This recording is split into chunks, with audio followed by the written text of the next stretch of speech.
Don't know, man.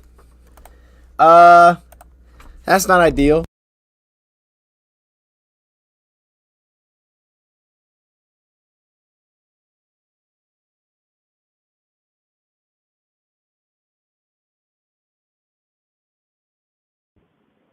I'm just gonna try not to touch anything.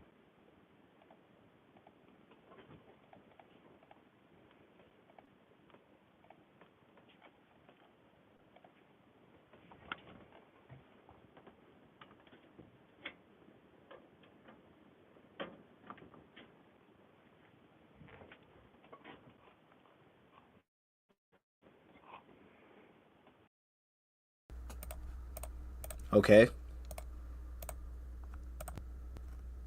All right. Yo, test. We sound good? Hold up. Hey, we sound different. I'll tell you that we sound different, but we might sound kind of good.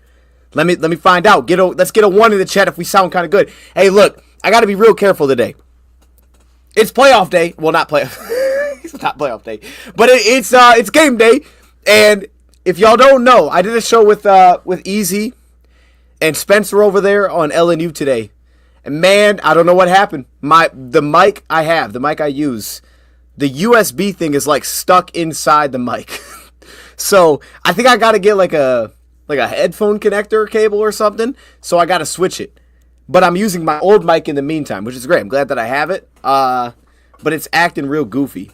You know what I mean? It's like it's not being great. So we gotta make it work today. I just gotta be careful that way I don't bump it loose all the time because it's been loose for whatever reason. And we'll get that fixed by next week. But today it's too late. You know, we're here. It's game day. It is what it is. We rolling. I just got to be careful with this. So I'm just let y'all know. If I don't know what it sounds like, but I assume I sound a little bit different. That's just what happened. I don't know what happened there. It must like fell or I don't know what happened. As soon as I went to it this morning, the thing was stuck inside the thing. I don't know what's going on. But we're live, man. We're live. Shout out to BetUS sponsoring today's live stream. YouTube 150. That's the code. Top of the description. Get a 150% deposit match on your first deposit, 125% on your next deposit up to $2,000. Who else is offering that? I know who is. BetUS. So go check it out, man. You're looking for your sports book? That's the place to be. Go sign up. Use the code when you sign up. I dropped my player prop parlay today. I'm fired up about that one. One of them has a chance to win over $400. I mean, I'm a little bit nervous about the Brian Branch bet, but everything else I feel really good about. I'm very confident, especially once I dug into this team a little bit more today before I went live. I feel really good about my other 3 player prop bets. So I'm pretty confident that we're at least going to hit like the $30 one. But the $400, come on, man. Hey, you know what I mean? That'd make a crazy day. I also didn't put the Lions even winning in there. So that's that. But I will say this, we may end up at some point getting a guest on this show, so stay tuned at some point. You know what? I should have sent him the link. We'll see. We'll see if that happens or not. I went a little bit later than I was expecting, but we'll see if that happens. What up, Dose? Where's Rad? Ain't seen him in a minute. Hey, you know, Rad's in Oregon. You know what I mean? So I don't see him a ton. You know what I mean? But outside of when we do shows. However, I do talk to him. I talk to him through text messages, that kind of thing. I don't know when we're going to get it back on. I'll be honest. But with the playoffs around the corner, I'm going to bug him again. We're going to see if we can make something happen because this is the time. Well, for whatever reason, you know, maybe before the next playoff game, I can get him on the show at some point. You know, whether it's probably a live stream. Get him on a live stream, get him in for a little bit, maybe the whole show, just have him chat because we haven't seen him in a minute. So I'm going to try that. I'm glad you reminded me. I'm going to try to get him on before our first playoff game, whatever that is, to just preview the game, talk about the season, all those things, awards, all those things. Cowboys blew it. Big hug. Oh, bug him. I said big hug. Why did I read it like that? I don't know why I read it like that. Bug him for me a little too. I will, absolutely. Motown Mitch, I'm going to do my best. I think we can make that happen. Cowboys blew it. So the Cowboys beat the Commanders, which I'm a little bit disappointed. We made our picks, you know, for the round table, to see the round table, and the dang Packers actually lost. Like, we were all kind of joking a little bit, but the Packers lost to the Bears, which good job, Bear. I felt really happy for them. If they would have lost that game, the way that game played out, if they would have lost to the Packers like that, oh my goodness. That might be the worst way to go into an offseason. What they've gone through this season to lose a game like that was just not fair. That was not fair, man. You can't fumble, lose the game like that. But they won. They and then the weirdness at the end, but they won. They found a way, right? They got the spike off. They made the field goal dude try to Lambeau leap. I'm very happy for the Bears. But on Bleacher Report, I didn't take the Bears. I don't know why I didn't. But I actually took the Cowboys. So that was one of those weird things that actually worked out. strange. This is a goofy week because nobody's playing anybody. But we've had more competitive games than I think expected. What happened in the Atlantic? Did Atlanta lose? I know Carolina was like swinging, man. They keep giving updates. I'm like, yo, Atlanta. Carolina's not going anywhere. Like they're swinging. Carolina's going to be interesting going forward. I'm really fired up to see what Carolina's going to look like next season because they finished this season really tough. You saying Carolina won in overtime? Oh, Atlanta in overtime. Okay. Wait, well, they took it to overtime. I'm excited to see what Carolina does going forward because that team has been tough for weeks now. And they're scoring points. Like, they're not playing ugly football to make things close. They're just putting up a lot of points. It's pretty awesome. Atlanta is crying today. Yeah, the Tampa Bay handling business does that. I don't think, before we get into this, I also don't think that the receiver, Mike Evans, I don't think he hit his 1,000 yards. I think he was a little bit short. I think he was. That stinks, though. That stinks. Unless he got it right there at the end, I missed it, but that stinks. Carolina reminds me of us in 2022. You know what's weird? All right, I had this quick feeling for a second, and then we'll get into this preview. Watching the end of that Packers game, I felt like in a little bit of a way, I was watching the Lions last season when they lost to the Bears their one time. Similar records, they lost to the Lions. They did win the division though. It was different, but and I'm not saying that in terms of like trajectory because I feel like last year they were kind of on the exact same trajectory. I'm just saying it kind of looked like us, so maybe we were just I feel like last year, like a team like Chicago could give us real fits. This year they didn't really give us that many fits offensively. I just felt kind of that vibe when watching Green Bay. Even at home, it was like, man, this just does not look pretty. And then unfortunately they had the injury with Love. But anyways, that's a complete side note. Let's get right into this. We got to talk preview. Lions, Vikings for the 1 seed. Everything's on, well, not everything, but there's a lot on the line tonight, right? It's a bye week, which is kind of hit and miss because, I'd rather just watch football and the Lions play. But if we get a bye week, I'm not mad at it either. Like, hey, better chance to go to Super Bowl. Let's do it. Home games, let's do it. So a lot on the line tonight. Minnesota's looking at it the same way. Minnesota, might be thinking they need this one a little bit more too. And here's a quick side note because we're going to show clips and do all those things. When watching back the Vikings game, I didn't realize how many, little penalties we had.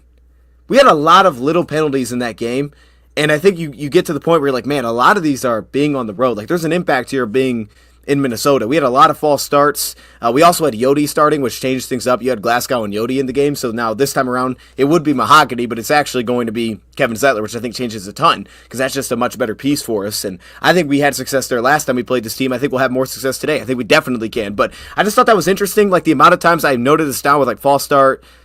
Holdings were a problem as well, but there's a lot of false starts, a lot of 2nd and 15, and it was like, man, this was an issue. Because I knew coming in, hey, we got to stay on top of the changes against this team, right? We know how this team's built, and they're so diverse in sub packages, they're a problem. But man, they got us into some of those spots, bro, by just dude, flags pre-snap. Got a 7-pick parlay on this game. 7-pick get parlay. What is that? Like 7 different props? 7? Oh, snap, you're getting paid out. Hey, Hungry Panda, share a little bit of that info, because I know you get paid out. That thing's hits. Who'd you take? What you bet on? All right? I know you made the same bets I did. No, you didn't. But let me know. Let me know what you're betting on. The Jack Campbell sack is interesting after hearing my stats from Spencer, that how many sacks were from linebackers. I'm like, ooh, I thought about it. I didn't do it, but that's an interesting stat. All right. We're going to do this like we usually do our stuff, but I have the graphic. I also have clips. I got a lot of clips.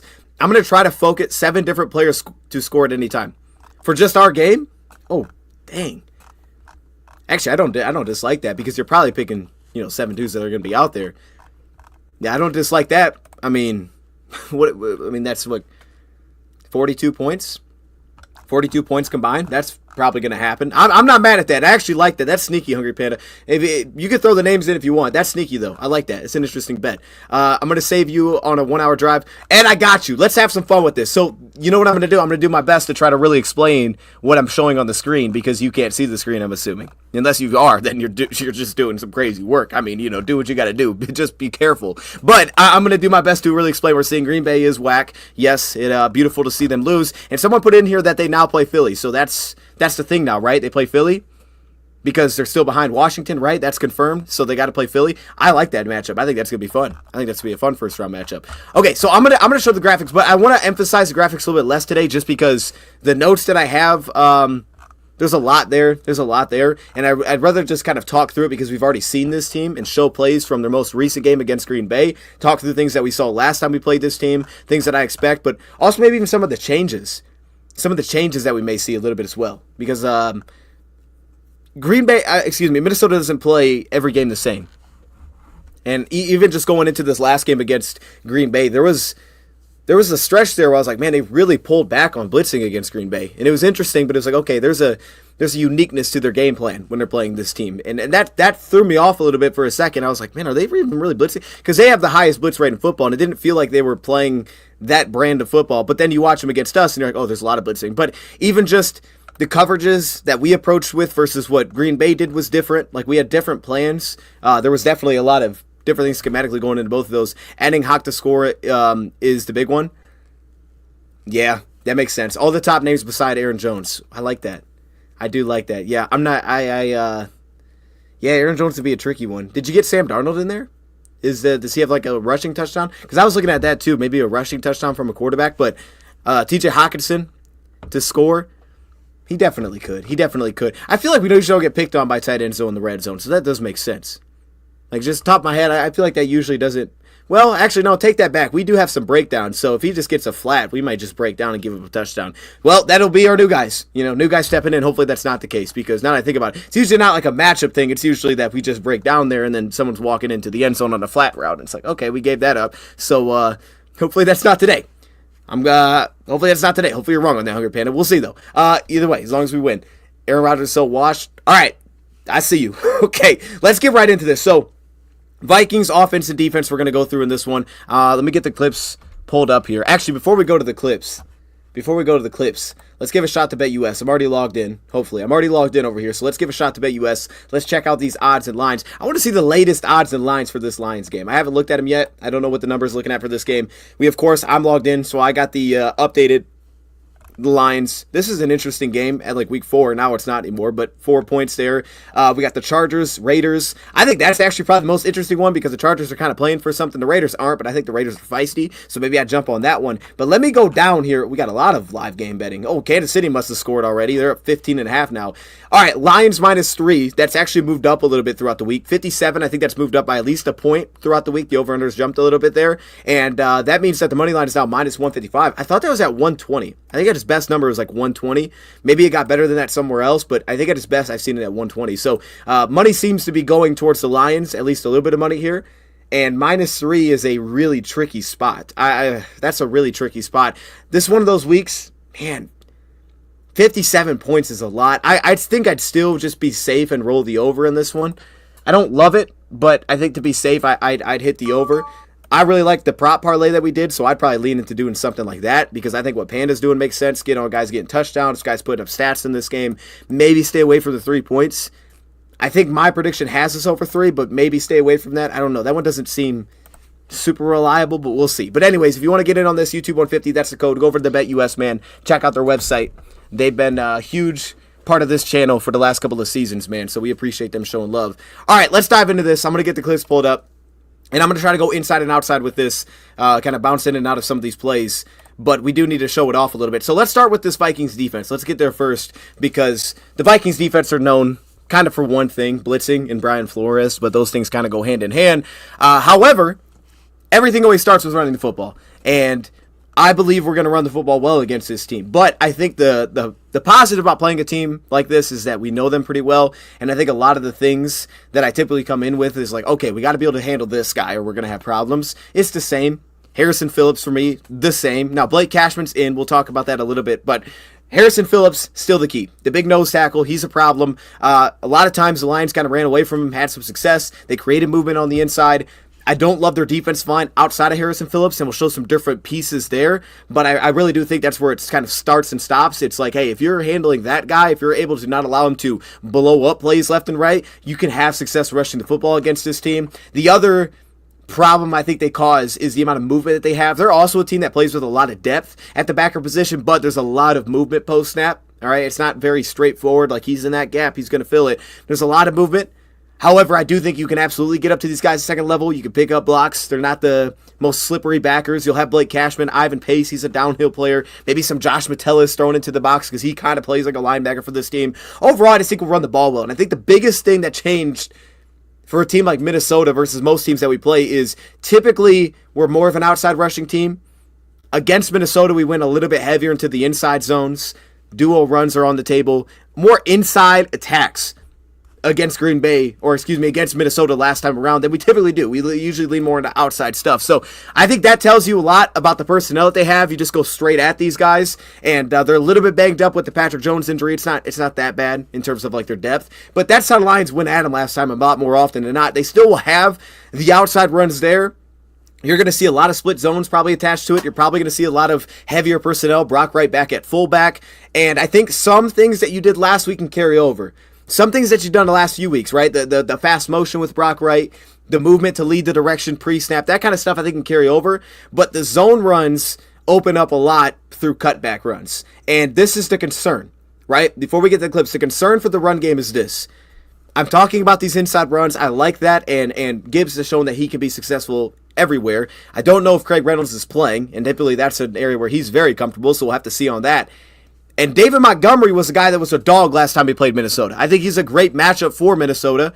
And I think without Montgomery, we're going to miss him in a game like this because so much of those zone runs turn into cutback runs. And that's where the success kind of pops because the linebackers are so aggressive to fill that if you just get hands, it comes back to the running backs with vision, being able to find it, get out on the play. And I think without Montgomery, we lose a guy that's so good in that area, that has the quick feet, that makes the first guy miss because he's super balanced and someone's trying to shoot a gap.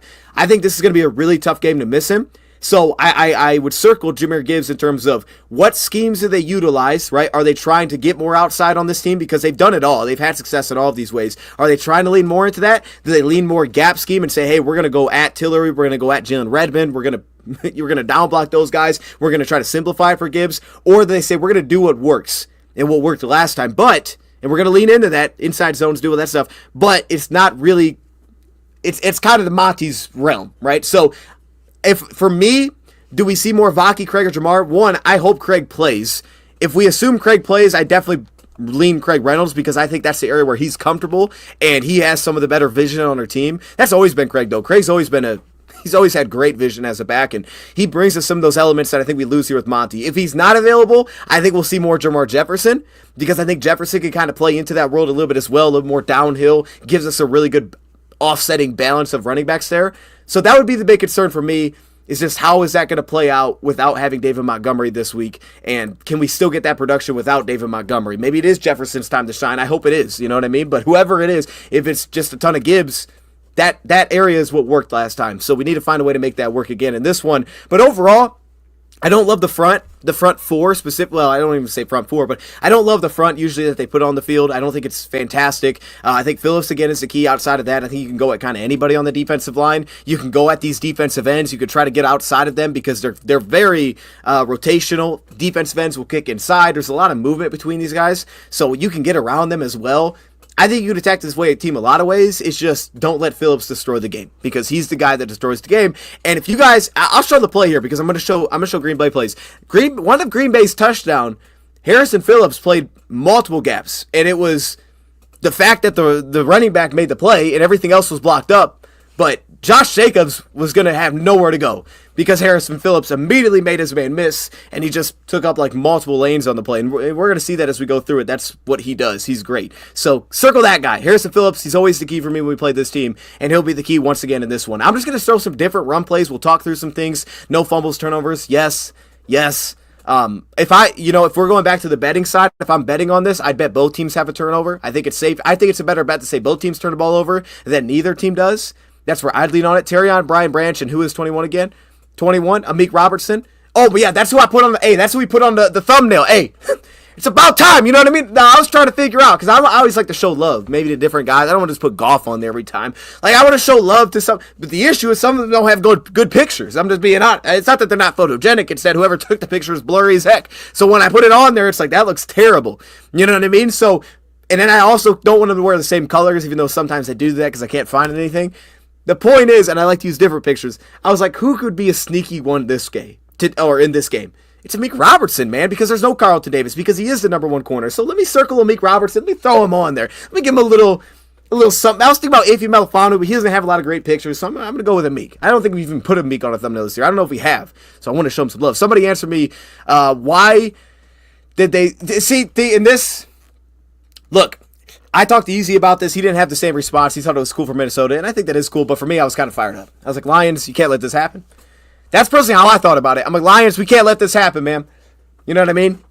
I'm just being honest. You can't let Minnesota go drop $2 million in tickets and start giving away cheaper to fans. Like, hey, we can't let this happen. Drop the prices, get your fans there, get locals, hey, get Lions fans in the building. That's how I am with it. I don't know. We'll see. We'll see how it looks on TV. I'm sure there'll be a lot of Lions fans there. It's just like, man, it's almost like, because if this is a lot of Vikings fans, it could be a situation where, man, you priced out a lot of Lions fans, and you got these Vikings fans going because they paid for the tickets and they gave them the fans for a realistic price. Like, I'm just saying, because then once you throw in travel, like if you're going from Minnesota, you're traveling, you stay overnight, like all of a sudden it's like, bro, we're dropping money to go stay here. You know what I mean? Like, you dropping some money. I get it's a big game, but this ain't even the playoffs yet. We're both in the playoffs. You're dropping some money. So anyways, is Alex playing? I assume Alex is going to play. He's active. So is Khalif. I guess there's a world in which they don't, but I would assume that they're both going to play. I'm kind of just taking that assumption going forward. But we'll see how it plays out. That's kind of where I'm at with it. Okay, so I'm gonna show some different runs. I want to point out different things with these different run plays. And first play we get a split zone look, kind of a stretch run scheme attached to it. But you already see immediately what their linebackers are. Now 51's Blake Cashman. So if you've heard the buzz about Blake Cashman's back and you want to see what he looks like, well, just keep an eye on him through some of these plays. But this is how they play up front. There's a very aggressive nature to it. There's a lot of movement in terms of gaps. Maybe Phillips will step into the A gap, he'll slay it down to the B gap, and then all of a sudden that's where they create negatives. They get upfield. So you create a lot of penetration through that. And that's that's actually what they do on this play. That's what they do. And that's why cutback lanes are so often there. Like, even on a play like this, if you look on the backside, this is kind of messy here, so they don't get up to Blake Cashman. The back, and I will say this, I thought that Frank Ragnow was worse than I think that he actually was when I went back and checked out our last time we played this team. Like, in just terms of run blocking reps, Frank was much better than I thought he was. I thought that's where a lot of the issues, actually a lot of the issues for me stem from K.O.'d stepping in the game. Shout to K.O.'d. I love me some K.O.'d. But with him in the game, you take him out, you put Zeitler, and Zeitler's been an amazing run blocker, right? Where he's comfortable, he's an amazing run blocker, especially these zone runs. So I think that helps. That's a huge nod in our direction for this game. And I'm sure we're going to see them be aggressive. They're going to want to stop the run. I'm sure that's kind of going to be their approach as always. But this is the kind of thing that they do run scheme wise. And it's about this. It's typically about this, typically about the backside. Can you create cutback lanes? Can you create opportunities on these cutback lanes? Because this is the guy that creates all the havoc. And if you can, then you can open things up. This is just a good run by Josh Jacobs, right? That was a pretty good run. But it also, if you can have your linemen reach block, can they get back over gaps and reach block these D linemen? If you can do that, then you're not allowing these linebackers free access. That's where they're dangerous, is free access. They play downhill. You don't want that to be the case. Right, so zone blocking, it's on everybody, and the Lions have been good there the last few weeks, and they've been very creative with their run scheme. So I'm curious to see what they use as their approach. I think there's a lot of options, but I'm really curious to see what their approach is with Gibbs and not having Monty, and how that could change it when you look at a lot of these inside runs. Now, we talk about guys to go at. I circled Jerry Tillery, so you're seeing here, you get a different front look for them, right? Andrew Van Ginkel, kind of their Sam defensively, but he's the guy he's the outside linebacker that moves all around. The guy I'd focus on is Jerry Tillery, number 90. You have Redmond here at number 61. I'd focus on Tillery. He'll play inside and outside. Or, excuse me, no, I'm wrong with my names. 99 is Tillery. Look, I'm lying to y'all. Hold up. Let me get this straight. Let me go to my notes. Let me go to my notes. I can't be telling y'all the wrong player. Wait, hold up. They got a lot of moving pieces. Redmond, 61. We got that right. 90 is Bullard. That's what it was. Bullard. Okay, look, they're all not that great. I'm just going to be honest. I don't think any of them are that great. So take that back. Bullard's number 90. I still say go at Jerry Tillery. Now, the Vikings fans, they like Jerry Tillery. They like him. They're like, man, this guy, he's a playmaker. And he is a playmaker. Like, there's no doubt. Jerry Tillery's a playmaker. He's a good pass rusher in the pass. He's kind of flash here and there. But this front is not great. So if you get spots like this where Phillips is off the field, how do you do this? Hey, Spencer, you coming at me. Hey, do what you got to do. KV Alto with the 10-piece? What? Okay, hold up. Timeout. KV Alto dropped a 10-piece. 10 gifted memberships, chat. Let's get some birthday cakes going. Oh, my goodness. KV Alto, I was driving yesterday. I was driving to go get gas, or like 2 days ago. And I was like, man, KV Alto's I'm not making this up. I'm not just saying this. It's like KV Alto's a legend. I'm like, this guy, I was like, I need to meet KV one day. You know what I mean? Like, I thought of that. I'm like, this guy, I just, he's always in here showing so much crazy love. Like, I want to meet that guy. I seriously thought that I was driving to my tire was low, so I had to stop in the dang speedway, and I looked goofy. I was trying to fill the thing up, and it was cold outside, and I looked goofy as heck. But anyways, I appreciate you, man. Shout out to KV with the 10 gifted memberships, man. That's outstanding. Shout out to everybody throwing the birthday cakes in the chat, man. That's what we do. That's tradition. Okay? If someone, shows some love, we gotta show some love back. Birthday cakes. It doesn't have to be your birthday to like birthday cake. All right? If I sent a birthday cake to your house, you're telling me you wouldn't eat it? Be like, it's not my birthday, I ain't eating that. No, you're gonna eat it. You know what I mean? I don't care whose birthday it is, dog. I'm eating that cake, so that's why we do that. But anyways, that sounded crazy.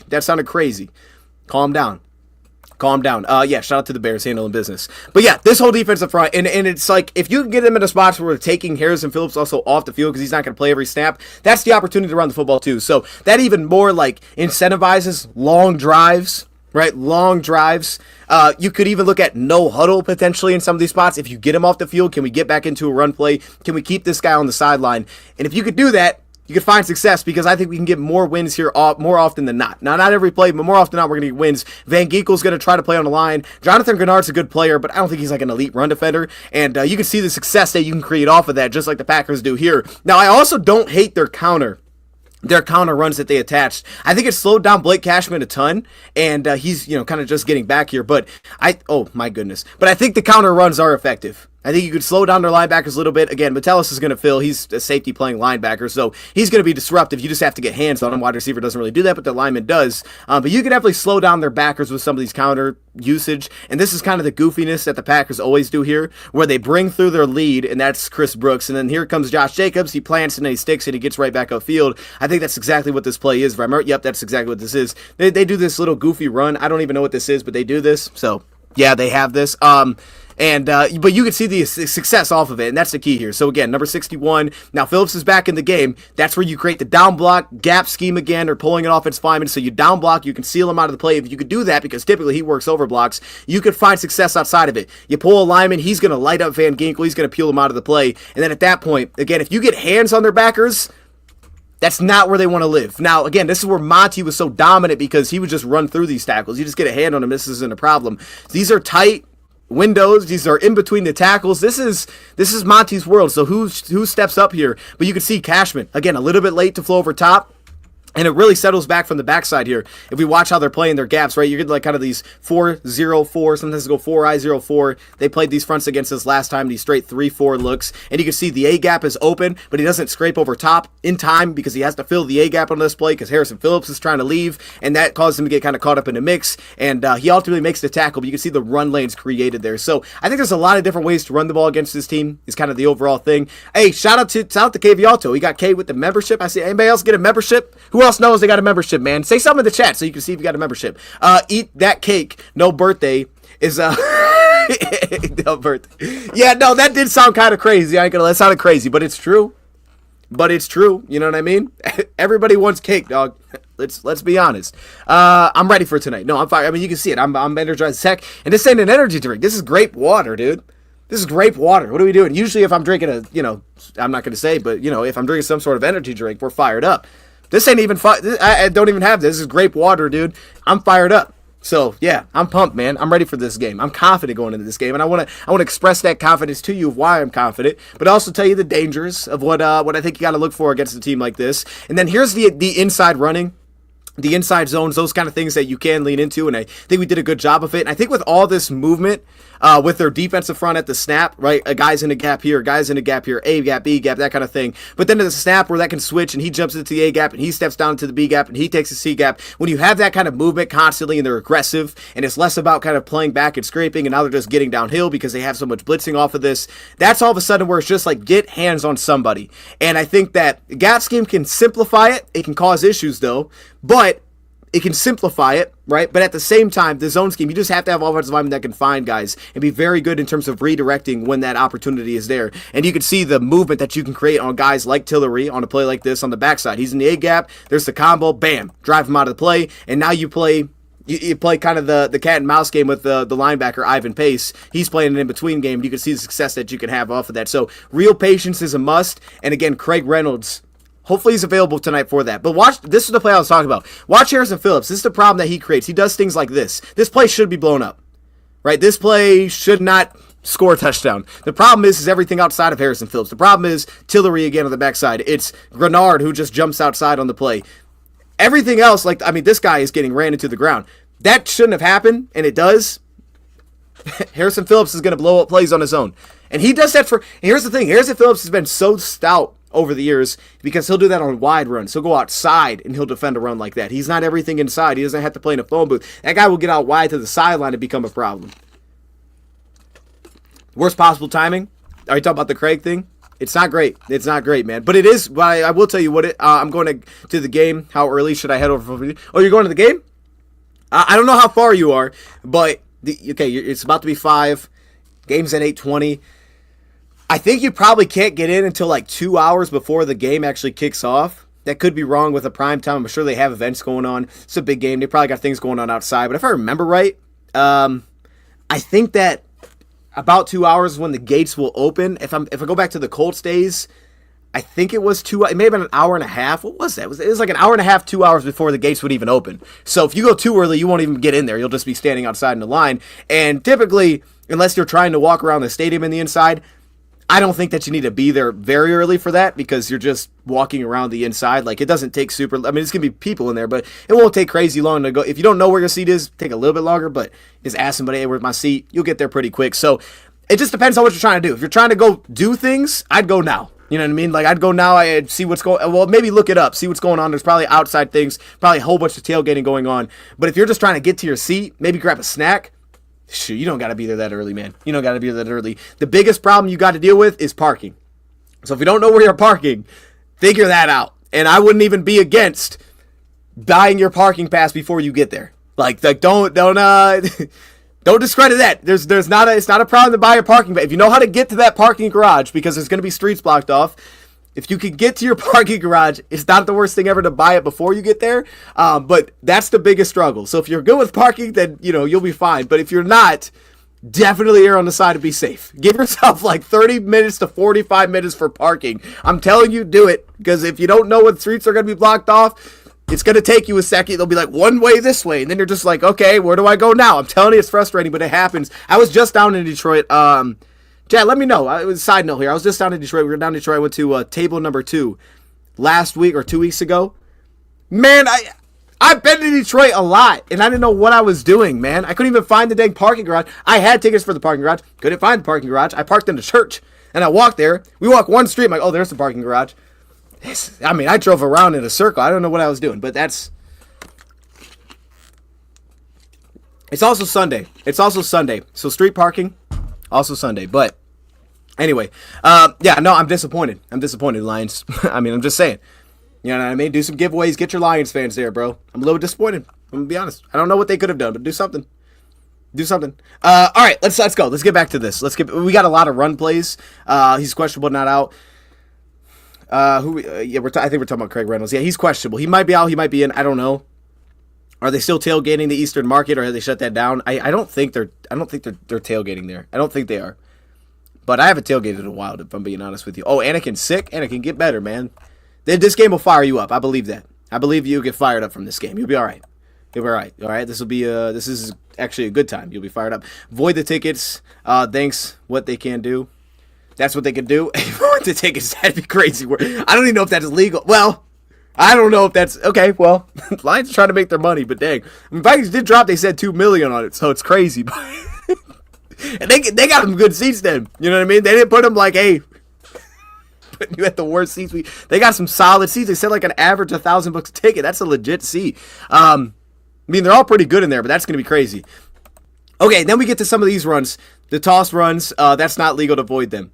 That's not legal. That feels like it's kind of messed up. Like, yeah, I guess you. No, those tickets don't count. You can't use those. That would be crazy. Yeah, that'd be stealing. So the bill of goods is crazy. That's crazy. No, man, that's crazy.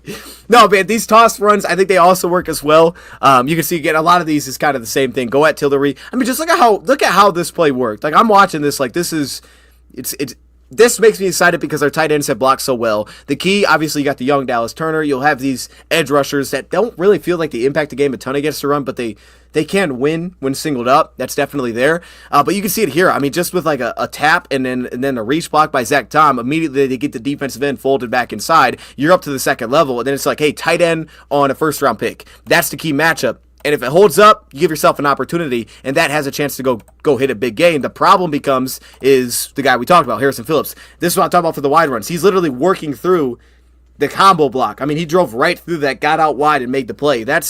He's a problem. Now, the benefit of Gibbs is plays like this, maybe not this play, but in general, he can hit the hole a little bit faster, and there's times where maybe he could just beat Harrison Phillips to that spot, but he's a problem.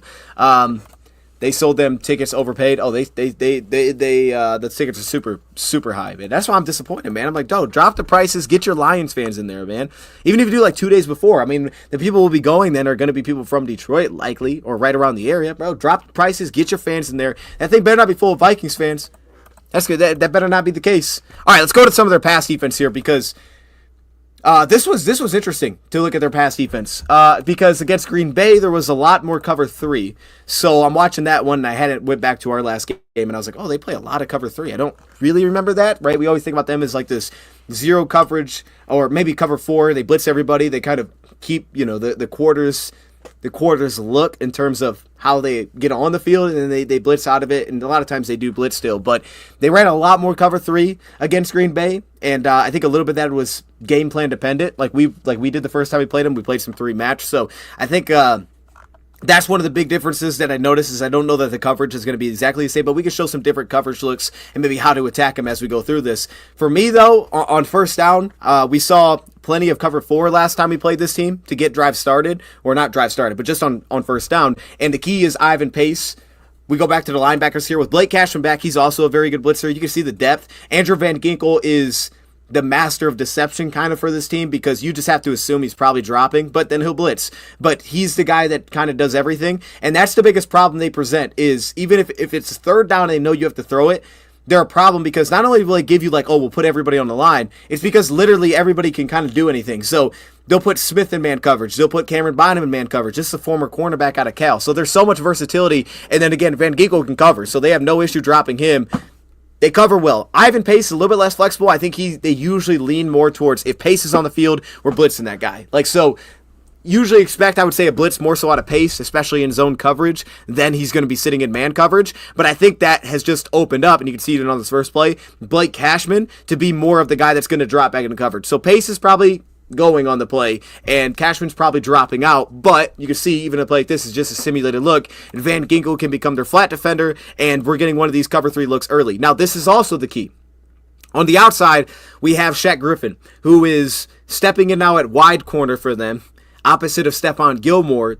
When teams go into these 11 personnel, 3 receiver plus looks, he goes wide. Byron Murphy kicks inside. So that's another little key aspect to this. You can see here, Murphy kicks to slot. He goes to wide corner. And Shaq Griffin's a very physical cornerback. The one thing that I would say about Griffin here is I would look to try to get a shot on this guy. I would see if I get that matchup with Jameson and they are playing this like what they played against Green Bay and they're playing this cover 3 shell, I would see if I could get a one-on-one shot on Griffin. I would see if I can make him pay for being physical. That would be the one thing I'd circle. And I'd actually say this, too, when we flip it to the other side, when we can talk about this Lions defense, it was asked, like, why I thought Terran played so well. Another aspect, too, is the coverages that we played. We didn't constantly ask them to press unless they had safety help over top. So we allowed them to kind of play with things in front of them, allow things to kind of develop in front of them, and I think it helped our corners. That's just something I'd circle here. If they try to get aggressive with it, it might not be there because they'll be switching their coverage. But most of the time, like, he's a physical guy at the top of the route. They try to attack him here. You can see the contact that he gets. They miss him on the out route. So maybe we can just get some straight wins. I would see if you could draw a DPI on this guy, but I would definitely see if I could get a shot play because I think maybe that might be the biggest area where if he tries to match J-Mo and it's one-on-one, where they could lead to an issue is him just trying to single him up.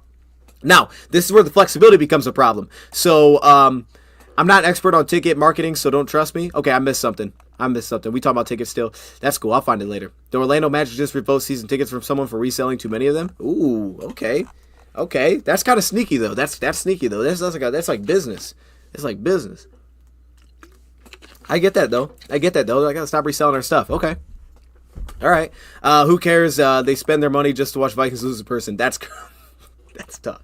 That's tough. Plenty of empty seats behind the Vikings bench. Okay. Lions fans will move there. If they're empty seats, Lions fans will move down and talk some trash. I mean, we literally saw a video of a guy talking trash to Matt LaFleur while holding the flag. I mean, that was about as crazy as it gets. I mean, that dude was, yeah, he was into it. But anyways, this is the tough part about their cover three is I think the way that they can kind of balance it out. When you think about spot dropping, it's not always as straightforward within their spot dropping. Again, we get back to these simulated looks. You don't know who's rushing. This time they're like, hey, let's bring Blake Cashman. And again, they're bringing a 4-man rush here. So it's not what it looks like. The simulated looks are heavy. Edge rusher Turner will drop out. They're comfortable with dropping into coverage too. So one, you could take advantage of this. Now here's my theory. And we'll see if it changed this week. My theory is, I think quick passing concepts, you overload some quick passing concepts, you can find some success against this team on early downs. Because my biggest question, and I said this in our earlier show today, my biggest question or biggest concern about the Lions specifically is the passing attack on first down. I'm concerned about how that's going to play out on first down. I think the reason that Minnesota played different coverages, especially on early downs, and played a little bit more into the shell coverage looks, is because they didn't want to get beat by some of this just quick passing attack. Like, they know the Lions are going to dice up straight cover three. So to see them kind of pull out of that a little bit, to me, probably had more to do with them playing us. So I think we may see a straight different plan. And if you know Green Bay, they're a lot more vertical, 2 deep routes, 2 vertical routes. That's how they play things. So the depth is there. They're very aware of that. It's a well-coached team. But you can go at guys like this. And then, yeah, the levels concepts do work. We'll talk about that a little bit more as we continue through it. I'll let this play kind of move on. You see the scramble there, picks up a few yards. I think he picked like 6 yards on that play. I'll show some different coverage looks. Then we get to man coverage. This is probably where I think they're really the most tricky to go against. One is, who is the guy that you're just going to beat up in man coverage, right? Figure that out. And last time, a lot of times, it was actually Stephon Gilmore. And this is why it's big to have Khalif back, because Khalif had a lot of key wins against Stephon Gilmore in this game. And you'll see him right here at the bottom of the screen. I think that's where the ball actually goes on this play, and it's like a deep curl. And they pick it up. It just had to be on time. Stephon Diggs still a smart player. He just isn't the best at like mirror match right now. That being said, though, they're tough in man because of things like this, right? Van Ginkel kind of walls it off. The flexibility of safety can step down, take the tight end out of the play. They're very physical, so they're very comfortable pressing. You want these more long developing plays, but what do they do well? They get pressure. They have guys that can win up front. So you can see the guy to go at is Stephon Gilmore typically for me, and then we'll show some other man coverage type of beaters. But the guy that I typically like to go at is Stephon Gilmore against this team, and then we'll kind of see how the Griffin thing plays out. I think Murphy's a really good corner. You see here he gets caught for the defensive pass interference. Notice how here in this cover one look, because they're putting the safety on the tight end. One, he's got a lot of room to travel. It speaks back to their flexibility. Like, okay, we're going to blitz this guy. We're going to step over top the safety, and now we're just going to play cover one blitz. But it's about the flexibility that makes it tricky. So again, you're isolating Gilmore one-on-one. You can go at that. But the key for me to this is how they play it. They bump the coverage pre-snap, right? You get the short motion, they bump it off, they pass it off here. That allows you, one, to try to get matchups that you like. If you'd rather have St. Brown out wide, you could short motion him outside, potentially create a bumped coverage, and get him into a spot where he's matched on Shaq Griffin, run a whip route, right? You can do things like that potentially to find a matchup that you like, but it's also makes it more tricky to create like picks and rubs out of this, because the better option, instead of, to me, running short motion and just creating a switch environment, is more so to run delayed rub routes, and we're going to show those where you kind of press behind the point man and you allow him to create separation for the guy that's working behind him. More of that. Indoor water park sting. I've never even been to an indoor water park. I don't think I probably as a kid, but as a kid I have, but I haven't been to one in a long time. I wonder if Khalif Rain will take over as punt returner. I believe he will. If he's back, I think he probably will. What up, Dion? What up, Ryan? Hopefully we see Anzalone. Hopefully we do, man. Hopefully we do. I hope Arnold gets his first pick along with Kirby getting his 10th. That'd be amazing. I don't think this is a bad game to bet on Taron getting a pick. It'd take probably an overthrow, but I don't think it's a bad game. I think it's in play. He overthrows one pass in zone coverage, and he's going to have an opportunity. We'll show that. I wonder if Khalif... Okay, I literally just read... Oh, that's because he posted it again. Gotcha. Taron gets a pick. I think it's on the table. I don't think this is a worst game to bet on Taron getting a pick. He'll be in the action. There are going to be a lot of vertical shots, and if Darnold misses, he typically misses high. And we know one guy can go up and get it, and that's Terrion. So it wouldn't be the worst game, I think, to bet on that. And then we go back to the man coverage look, and this time they actually do separate. Byron Murphy in the slot here on Jaden Reed does create separation. Again, Shaq Griffin on the top. You want to see how that plays out throughout this game, kind of see how that works. And we're just getting to cover when rat looks. So there's a lot of diversity in what they do. That was simply just a drop pass. But you don't want to get to third and long, because not only do we have all this different answers that they can throw at you, but you also have the aspect of they have pressure pieces. They definitely have that. Not great against the run, but they have pressure pieces. And that's why, to me, I say that it's the concern, is because the Lions ran the ball a lot on first down against this team. And typically it worked. The problem is they didn't show a lot of consistent success passing the ball on first down. If anything, it felt like he was either going to be a kind of a short gain, or it might be a negative play. And that's a problem, because if the run game isn't consistent without having Monty, what is it going to look like? So they have to figure out where they're going to find consistency in the pass game on early downs. Maybe leaning into more, quick passing concepts, understanding that you're going to get more aggressive blitzing. I think you'll get more quarters coverage than we saw them play Green Bay with. And I think if that's the case, quick passing concepts, if you looked at the last time we played this team, the Lions utilized a ton of screens to really break things open. Jahmyr Gibbs being the main back in this game, they'd run them on bubble screens. The Lions also ran, against those quarter blitzes, they ran 2 RPO screens, which we don't do very often, but a true run pass option that was thrown into a bubble that picked up positive yards. All of those things were kind of answers for the Lions last time. Now you go into a game like this. Can you pick on a matchup early on the outside? Can you find that? And then can you find quick passing concepts across the board that if they're going to live into blitzing, you just lean on Goff finding the open guy at some point, and lean on your pass protection's healthy and it's not KO'd in the game, and that they'll be good enough to get the ball out of your hands, because they just need efficiency on first down. That's bigger than anything, I think, in this game, and it's going to be a majority probably through, let's try to run it. But when they try to pass it, what do they get to? What can they get to? How often is it 2nd and 10? We're about to find out, right? That's what I'll be circling in this one. But this is, I think, how you can go at their man coverage better. I'll show some different examples. Stacks like this. Now, this doesn't happen, but you're going to see how open he gets on the play. This is their 2-man coverage, right? So they got the 2 deep safeties on the play. But notice how when they stack it, how the separation creates here. It creates a natural rub play like that, and your wide receiver's wide open. I don't love the concept here necessarily, but it's too vertical, and they're missing blocks, and they give up pressure. That's a problem as well. They're bringing a 5-man rush on the play. But the point is that this is the way I think you separate against their man, is not through motions and trying to create switches, and it's more so through delayed rub routes where you can stack guys on top of each other, create space just like this, right? Stack them up. Point man, press up the outside corner, have them playing on top of each other, and then work back underneath like this. Then you create your space, that time on Griffin. That's the way that I would go against their man, is just like that. And I think we've shown that we can do that. Tim Patrick's the key there, because he's typically the point man for us, and he does a really nice job of getting off the ball. At very least, he can kind of move guys off the play and allow a guy like Saint to maybe work underneath that, have an option route, you clear out here. Now you have a chance to pick something up, and he could just make his own mind up. So when you get man, I think the Lions can have answers schematically. It's actually the bigger challenge going to be personnel-wise, who's consistently winning in those spots. But schematically, I think they'll have answers.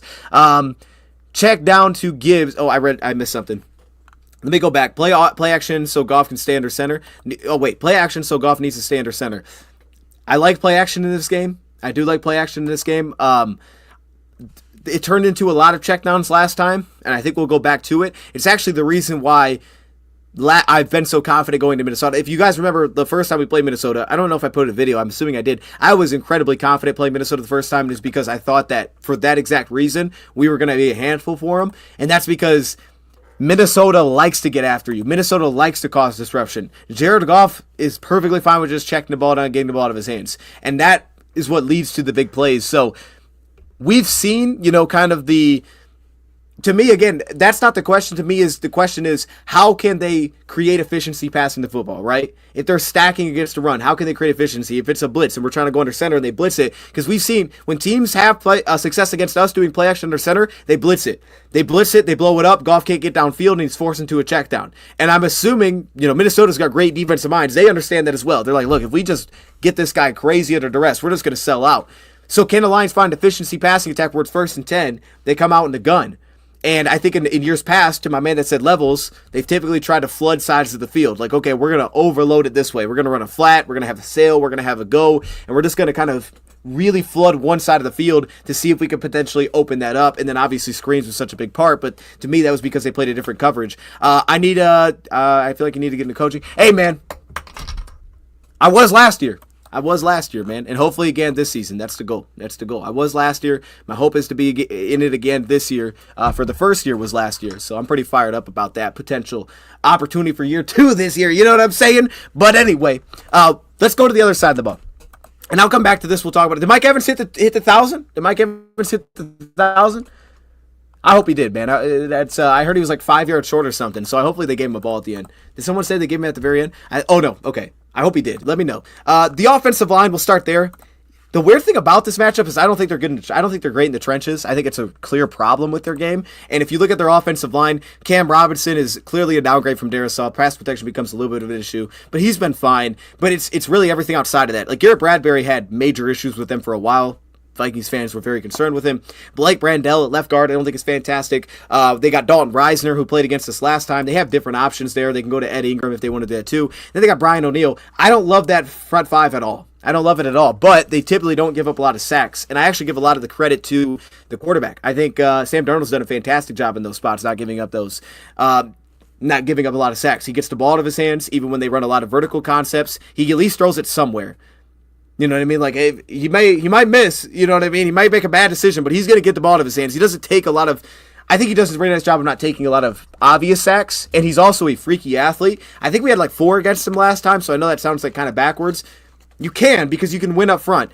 This time's different because we don't have Aleem, but last time we played this team, Levi had a couple of big wins in there. DJ Reader had like 1 win in there that I had noted. I think it's a pass rusher, but I would really circle Levi and Josh Paschal. Those 2 guys were big time. Paschal especially gets to run. Levi got out after it as a pass rusher in this last game. I think that he's in a good spot, and then yes, Zadarius Smith. So a couple of differences. One, on the bad side, we don't have Carlton Davis this time. The good side is we have Zadarius. We didn't have him last time. Flip side is on the offense, we didn't have Kevin Zeitler last time we played this team. You had KO'd in the game, so there's some hit and miss there. We're definitely a different team between now and then. But having Zadarius against these tackles, I love it. Like I absolutely love it because he's not an elite run defender, that's for sure. But as a pass rusher, he can go do work. And I don't think these are great tackles. It's just can somebody finish? That's going to be the key. Finish against this guy. Okay, let's go to their run game because to me this is still where everything starts. Now, I think they're definitely more flexible than maybe I thought last time we played this team,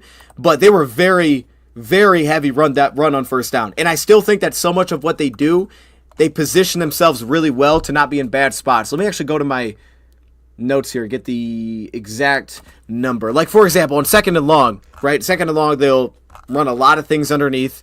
So there's different ways in coverage that I would play this team. So let me break that down. So basically on first down, the Lions last time they played this team played a lot of quarters. They played a lot of cover 4 defense. They kind of kept things. I would say they kind of kept things in front of them, but if you watch, we're going to show Green Bay, they played a lot of cover 3, so they played it differently. We played a lot of that, and I think it allowed our cornerbacks to play very comfortable. I think for guys like Terrion, it was a very comfortable spot to be in. I think we'll probably do that again in this game. And then when they go under center, you bounce out of it, you still stay 2 deep safeties, you go some cover 6, you can do that. I wouldn't do that when they spread you because that's where they get big plays, but the Lions were like, let's not give up the big play. That's going to kill us in this game. So they did it on first down.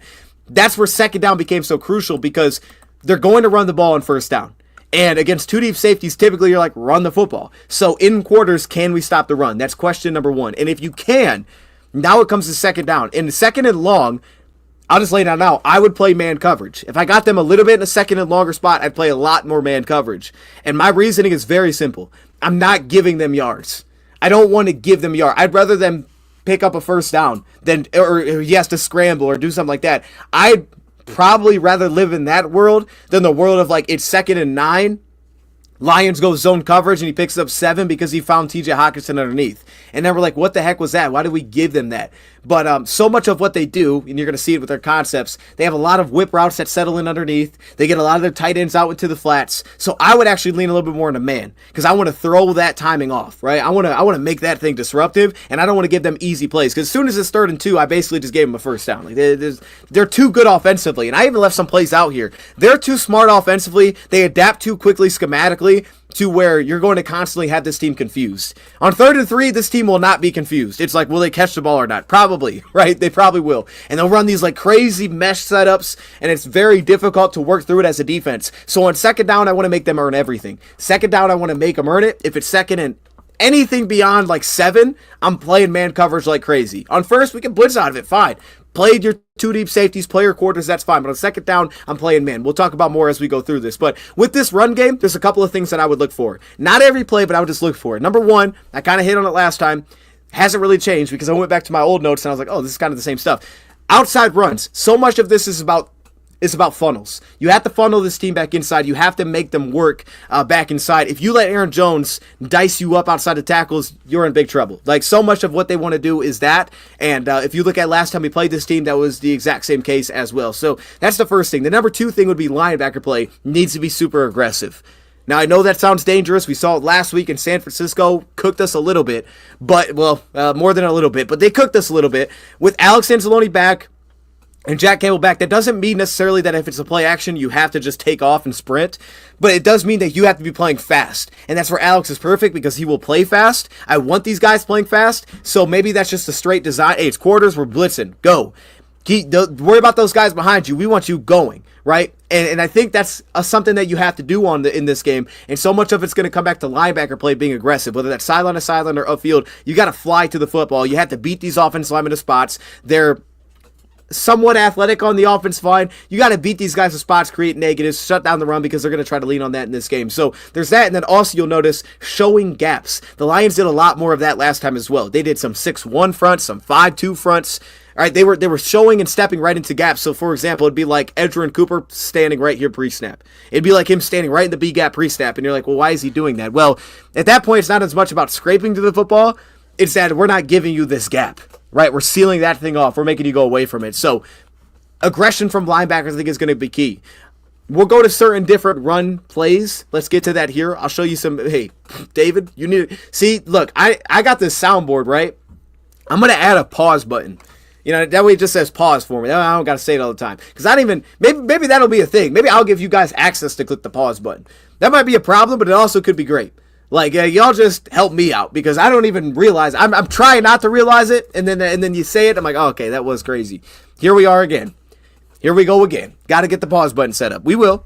We will. We will. It's right there. But anyways, let's go to some of these run plays, man. And you can see it from jump. Now, if you watch that Green Bay game, there was one guy that cooked, and he looked awesome in this game, and that was Edgerrin Cooper. He was just beating offensive linemen to spots left and right. He was making plays. He shut down so much of that outside rush attack that they try to lean on. Obviously, that sets up the boot action. That way they can really get Darnold into space, let him be an athlete. It sets all those things up. And another thing that gives them problems, and I don't know how often we do this because the Lions don't do this that often. Typically, the only time the Lions seemingly ever kind of slant gaps or kick gaps is when they're blitzing.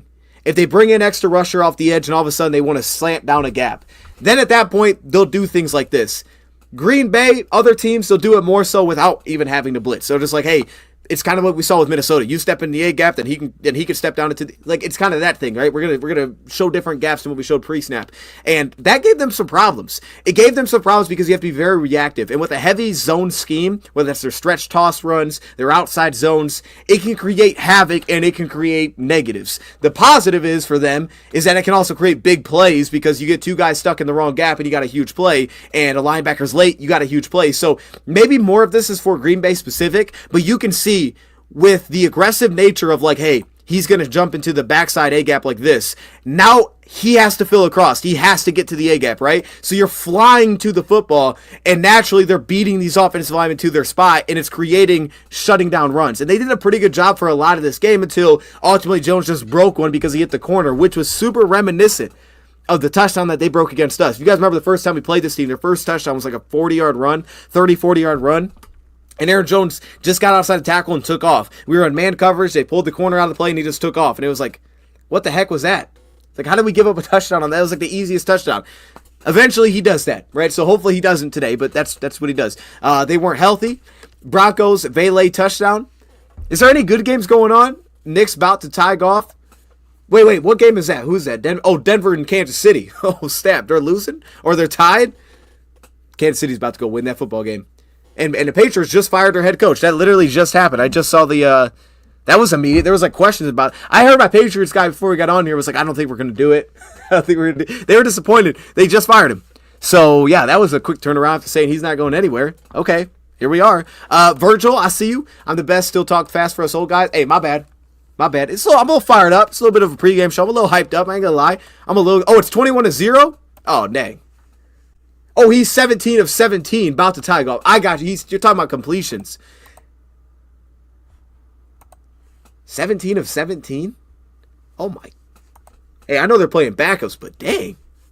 You're getting cooked, bro. Like, you still a little bit disappointed. Like, man, that's a little bit disappointing. You know who that's disappointing for? That's Cincinnati fans. Cincinnati fans are disappointed. My goodness, man. So was Miami fans, but Miami was going to win anyway. What are we talking about? Anyway, let's go back. Let's go back to some of these run plays, man. These are kind of their outside zone toss plays. We saw kind of the same thing with San Fran. This won't be new. You know who's a guy I would circle as well?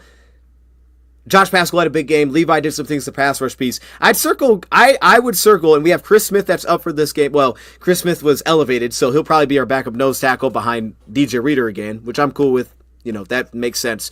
But I would really circle Pat O'Connor. Like, number one, what position is Pat O'Connor playing? But Pat O'Connor played some nose tackle back when we were playing this team. Like, that's what he was doing, and I don't think it's a bad matchup for Pat O'Connor. If you're playing this aggressive style, if you're slanting gaps, if you're getting downhill, Pat O'Connor is valuable because he does that. That's kind of who he is. He's like, I'm going to get off the ball and create disruption. So I'd circle Pat O'Connor to potentially have some big plays in this game. Circle, oh yeah, iffy and coverage. We'll get to that. Iffy and coverage is going to be massive. It's going to change everything now that he's playing safety versus playing slot. It's going to change everything. Jefferson is going to get broke down. Hey, I hope so, man. I hope he cooked that, man. He had like 80-some yards. Carlton Davis, the Justin Jefferson stopper, unfortunately is not available, so that's going to change some things. You know what I mean? But, you know he's going to do some work. He's going to do some work just because he's that dude. But they've done so well, I think, off of it to open up Jordan Addison. I mean, their touchdown last week probably shouldn't have been a touchdown. Well, it should have been. I mean, it was a really good play design, and they're so good, and I'll show some of these plays. They're so good offensively at like adapting to what you're doing. Like, oh, you're trying to go to that bet. Here's an answer for it, and it's so fast. It's really difficult to not almost want to say like, okay, we got to come in with like two different plans. We're gonna play this coverage in the first half. Second half, we're going to this. Like, this will be our backup plan, and we might just swing to it at some point. I think you can cause disruption by disguising coverage and having that kind of movement post snap. Simulated pressure was at times an issue for them. I still like being aggressive against them, but simulated pressure could be an issue. There can be some safety movement, but if you're doing it towards your tendency, you're not getting a huge advantage. And that's the problem. I think the simulated pressure causes more of an issue because it throws off where he can actually get through his progressions, right? So if there's a setup to, because he's constantly just flying through his progressions. He's a very, very good timing quarterback. So you can throw some of those off by just different guys being in different spots. It's like, oh, that's not there. I got to get away from it. And you kind of force them into a second read. But unless you're doing things that you otherwise probably wouldn't do, like say it's 3rd and 10. If you're like a heavy Tampa 2 team and you're trying to hide it and then you go to Tampa 2, like they're probably going to have a guy open for it. And I'll show some examples of how good they are at doing that. They are fantastic at that. So there might have to be some creativity. I think the best thing to do is not rely on confusing them. I would try to confuse them with some simulated looks, but maybe not as much in the back end. I'd be a little more straightforward, and I think that the teams that can do the best at kind of slowing them down, at least for stretches, are teams that can sit in some man coverage. And the only way you can do that is by stopping the run on first down. Because if you're getting cooked on the run, then it's you don't really have a shot. You know what I mean? So those two things kind of got to go hand in hand. But this is the part of Aaron Jones that's so dangerous. So not even the outside runs necessarily, but here where they kind of cut it off and it's just an outside zone, it's the cutback lanes. Notice how much space they create on the cutback. All right, I want you guys to look at the backside of this play. Look at how much room they create on the backside here, right? So they utilize their tight end to step in and pick up the backside linebacker. They go with an outside zone toss, so the flow is this direction. On the backside is everything. It's everything. You know, you kind of hinge down the block here. There's the combo block. He allows him to get up to the front side because the cutback lane is everything. And you can see the wall that they can create. Now, in that case, he didn't get there, and that's because the blown block on the play. Right there, he lost the block completely. But the cutback lanes are everything when you see these outside zones, and you're gonna see it with pretty much every play that we go through here. This is kind of more of their stretch zone toss plays, trying to get wide. Cornerbacks need to tackle. Cornerbacks must tackle. Step down tackle. Carlton had a big play, especially when they start to get some of the screens, because just like us, when we played a lot of that cover 4 on first down, they started to kind of get to some wide receiver screens, and honestly, they've done that against really whatever you're going to utilize. Against Green Bay, they went to a lot of bunch formations, through some wide receiver screens. So our cornerbacks have to tackle, and Carlton had a big stop last time. Mayo was already fired, yet Mayo got fired today. He just got like 2 minutes ago. That's unfortunate. 1 year, that's super unfortunate. But edge defenders play upfield. Play upfield. It's everything. You have to get upfield on these guys. You have to set some sort of an edge. You have to spit this thing back inside. If you don't, you're in trouble. Got to get that thing back inside somehow. And you can see so much of it's what they do schematically, and then they just kind of lean on, like, can we create space? And then Aaron Jones could just be fantastic with the ball. And you can see Edgerrin Cooper's aggressiveness. He was just blowing up everything. I mean, their tight ends, I don't think are fantastic blockers, but they lean on them. Hawkinson, Oliver, they lean on those guys. Johnny Munt. Man, I feel like my goodness. Oh, so the Titans have the 1 pick. I didn't know that. What, the Titans going to take a tackle? No, they're going to take a quarterback. So the Titans are going to get Shador. That's where we're at with it. Oh, they're probably excited. I think that's probably where this is going. Okay. Speaking of draft stuff, we do our draft stuff over on the roundtable. Oh, this is a cool little announcement. Quick side note. So we do our Draftaholics show. We do our Draftaholics show, and we're I'm kind of getting into it right now. Each week, this could be our 3rd episode this week. But also, watch this. I'm going to the Senior Bowl this year, chat. We going to the Senior Bowl, dog. Now I understand it's going to be the week. I think it's like the week right before the Super Bowl, so it'll be kind of like a weird spot. But it's okay because there's an extra week. I'm going to Senior Bowl this year, all right? As of now, there's like 4 of us going. We're going to get some content from there. I'm going to do some shows from Alabama, man. I'm fired up. Side note, just thought I'd just let everybody know. If everybody's going, let me know. I'm fired up, man. We're going to be at the Senior Bowl this year. I've never been to the dang Senior Bowl, but we always like covered in some way, so this is going to be amazing. I'm fired up for that. Okay, same thing with the run plays. Back to it. Now, they do have a little bit of flexibility because a lot of we will look at defensive linemen. A lot of tight ends. We showed the 2 tight ends. CJ Ham, he's kind of like that extra piece that gets involved, but it's the same thing. Get upfield, rock these tight ends, man. Force this thing back inside, and then again, cause these offensive linemen to miss, and you can do that with just aggressive linebacker plays. That's what's up. Oh, I'm pumped, man. I got the email and everything.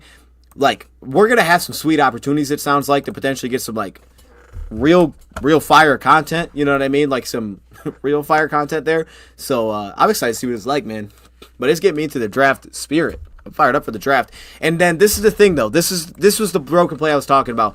They create their big touchdown play. We gave up a big touchdown play last time we played them further out. But 2 deep safeties. They're going to try to roll at the snap into cover 3 right here. He tries to step down into the flat roll. And all of a sudden, look at the corner. The corner. This is almost the exact same thing. We were in man. If the corner's not aware, our corner played upfield with a wide receiver, and it got us into trouble. He steps down. He steps back inside. And they pick up a touchdown. They're kind of just going into a straight pin look here. They pin down the safety on the play. So awareness has to be at an all-time high. Like, hey, get over the block. The positive to this is our safeties, Kirby and Iffy. I think Iffy will play this well. But typically, this is where Brian Branch comes into play because Branch would be the safety that rolls down. And Brian Branch is excellent at stuff like this. He's constantly getting over blocks. So what does that look like? Because if you see it personnel-wise, right, we've seen team do this, 2 tight ends on the field, 1 running back, 2 receivers. If you're taking Branch off the field, like the Packers do here, Branch isn't out there to help you contain this.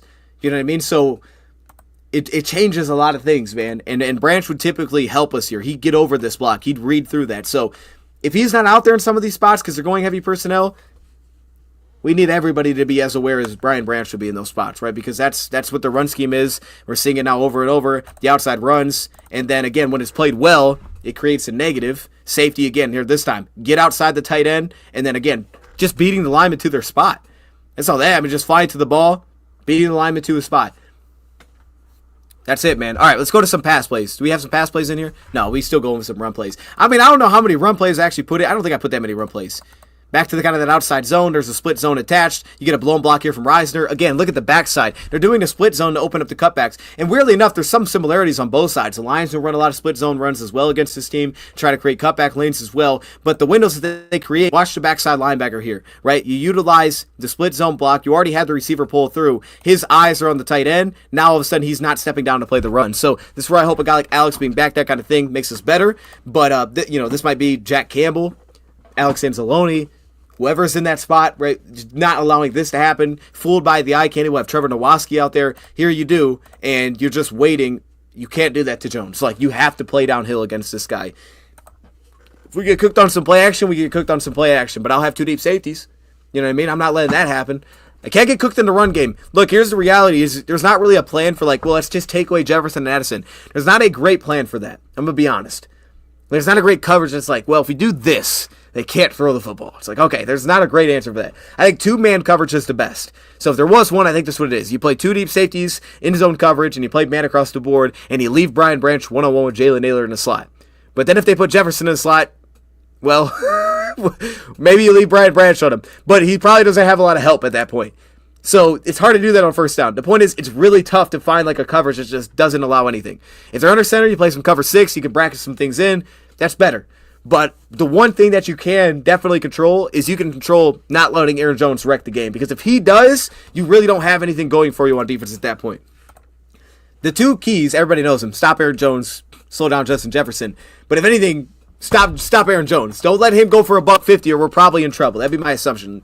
We're probably in trouble if he does. Smith 4th fumble and Brian Branch pick today. I hope you're right, bro. Brian Branch needs that pick. I'm trying to win that $400. You know what I mean? We got to hit on one of those. And now we'll go to some of the concepts that we do see. We're now getting into the passing attack here. We're seeing man coverage on this first play. Safety rolls down. You can see they passed it off really well here. And then they're just going to go high-low. There's a lot of high-low concepts in their game. Underneath out route, deep out route. We saw this at the very end of our game against them. We got them off the field to get the offense an opportunity. They went down, got a field goal. We saw the same kind of thing. He just threw it over his guy's head. So you can see man coverage can cause him to not throw some of these tight window passes. And I'm not the same with Sam as I am with Darnold, but I do still think that making him make tight window throws is still the move. The problem with Sam Darnold is this: when you talk about level 3, he will connect on those throws. He will make those plays happen, and it's much more difficult. You can't really collapse the pocket on Sam Darnold the same because he can see over the line of scrimmage all the time, and he will connect on deep shots down the field. But I do think that if you are at least blitzing, you can speed the timing. And especially in man, in some of these spots, say it's not third down, as long as, at very least, if I can speed the timing of how fast he's actually got to work through progressions, I can maybe disallow things like this happening. Because you can see 1-2, he's already off it. I mean, he is working through his timings snappy as heck. He's already like, yeah, I don't like that. And then he comes back to the drive concept, which is the drag doesn't like it. Now I'm on to Hockenson. But you can see press, physical, throw off timing. But this play goes on way too long, and he's eager to get this ball out. The play goes on way too long, fires it over the middle, and he hits Hockenson. He went through every option on this play. Underneath, second level, checks down the running back. I don't like that. Then he comes back, and he picks up in the middle. I mean, everything. He's going through every route on the play.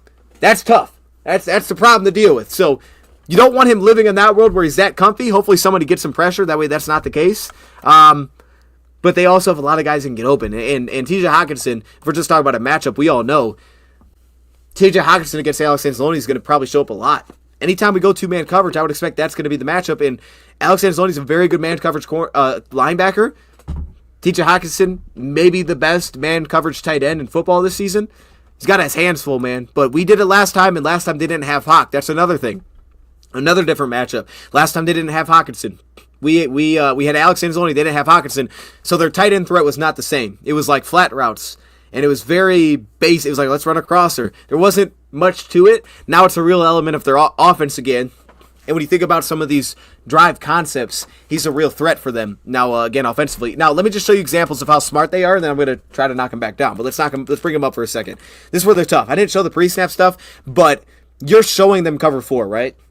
And he checks into a screen. Most pre-snap plays are going to get a motion, and I think a lot of times this is to kind of get a sense of what the coverage is, and they're going to get a check on a lot of plays pre-snap. They get into the right play so often. Even I went back to my notes last time we played this team, and I said the same thing. I'm like, they get into the right play a lot. So that's why it's difficult if they kind of have a sense of what you're going to get into to make it where they're confused. Like, that doesn't happen very often, so you really want to play fast. But this, I point out this specifically as well, because we run this a lot of times when teams get inside the 20, and they just ran a screen and scored a touchdown. Now, they could have made this play, but we can't be this predictable. We got to be careful of being that predictable when we get into the red zone of just like, oh, we're playing cover 4. Like, don't give them those easy throws. Now, this is one that I definitely want to focus on. That's why we had that little transition in there. Because this is the kind of thing, like, okay, we're going back. This is where you can create some hesitation. Simulated pressure. And I think Green Bay did a great job. I don't have the play, but if you guys remember back to last time we played this team, I won't be able to remind you of the play. But basically, I think he checked it down. Trevor Nowatzki made the stop. The Lions ran a cover 3 blitz, and they dropped out Levi on the play. And Levi was kind of like this, our defensive lineman, that created simulated pressure, dropped out, took away one of the options. Because for Minnesota, like when we get to these cover 3 looks, a lot of times it's pretty straightforward. They want to create bunches, they want to overload one side of the field, and they just want to work, as my man pointed out, levels off of that, right? They just want to flood one side of the field anytime they seem to get cover 3. But in a play like this, they're balanced. They're at a 2x2, which I like much better for cover 3 because it's also a balanced coverage. You get in these spots where they know you're in cover 3, and then they go to a bunch formation, and then all of a sudden you have to shift everybody. You got to slide that direction, so that's going to be a key. But in a balanced formation, it works better. But you can see when you drop out the D end, right? When you drop out guys that aren't expected to drop out on the play, you can force him to get past some of his initial reads. So I would look at things like this. You can see here, they drop out here. He steps down. He's just working through his progressions. Hitch, onto the second level dig, and then you drop out over the middle of here, and now he wants to come back and find his check down, and he does, which he does a great job of. There's a lot of depth being given here, but notice on the play a couple things. Number one, there's pressure. Right here, there's pressure on Cam Robinson. He gets beat late on the play. You can win. Last time we played this team, another difference. What did they have? They had Christian Darrisaw. They don't have that anymore. It's another big matchup. Y'all brought up Za'Darius. That's a huge flip versus last time we played this team. But yeah, this is the kind of thing. Like the timing that they have offensively, this is one of those ways I think you can throw it off. But notice the problem that it creates.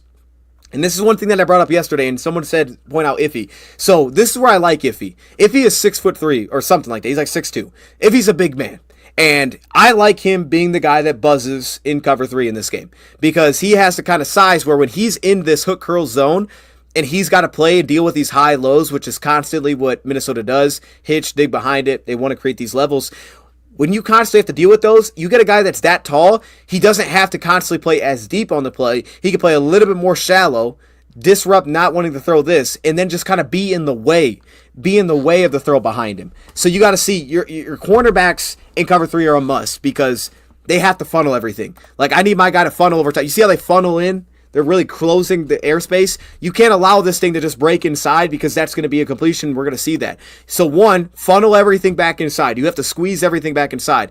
If we're in cover 3, will be huge because of his size. He can be in a spot where he's just a disruptor, and it's like, I don't know if I want to throw that pass. At times, we've seen Jack Campbell be that guy a little bit this year as well. Again, we're going right back into another cover 3 look, and this is what they typically do. This is their response. So you see the motion, you see the safety bail, they know they have cover 3, they drop out on the play, bring a late slot, and all they're doing is overloading. Because typically in cover 3 is all you're going to have. But because they blitz and they're not sliding their coverage, you're outnumbered basically, right? You run this kind of angle route, you clear out, you have an underneath that takes the hook curl, and now he's wide open. Well, not wide open, but there's a window to hit. So if you're going to play cover 3, it's going to be one of those things where it's like, okay, if you're sitting in cover 3, it's going to work probably pretty well against balanced coverage. But as soon as they make it unbalanced and they do this fast motion stuff, maybe check out of the blitz.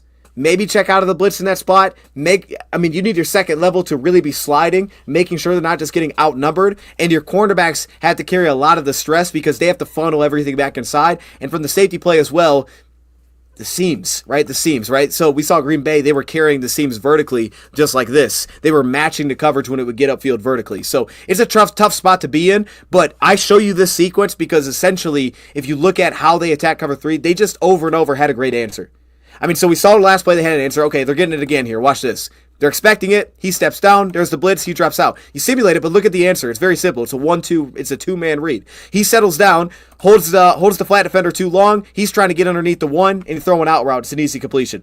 That's the kind of thing that they do that's a problem. So man coverage to me works better for that reason. It works better.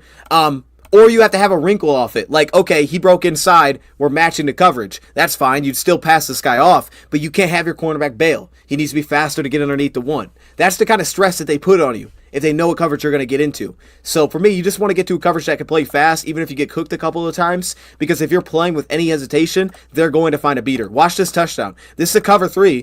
And they score a touch. This shouldn't be a touchdown. He runs deep in route. They run a post on the backside. And this safety, because he's playing towards the field side. You see how he's on the field side hash mark here?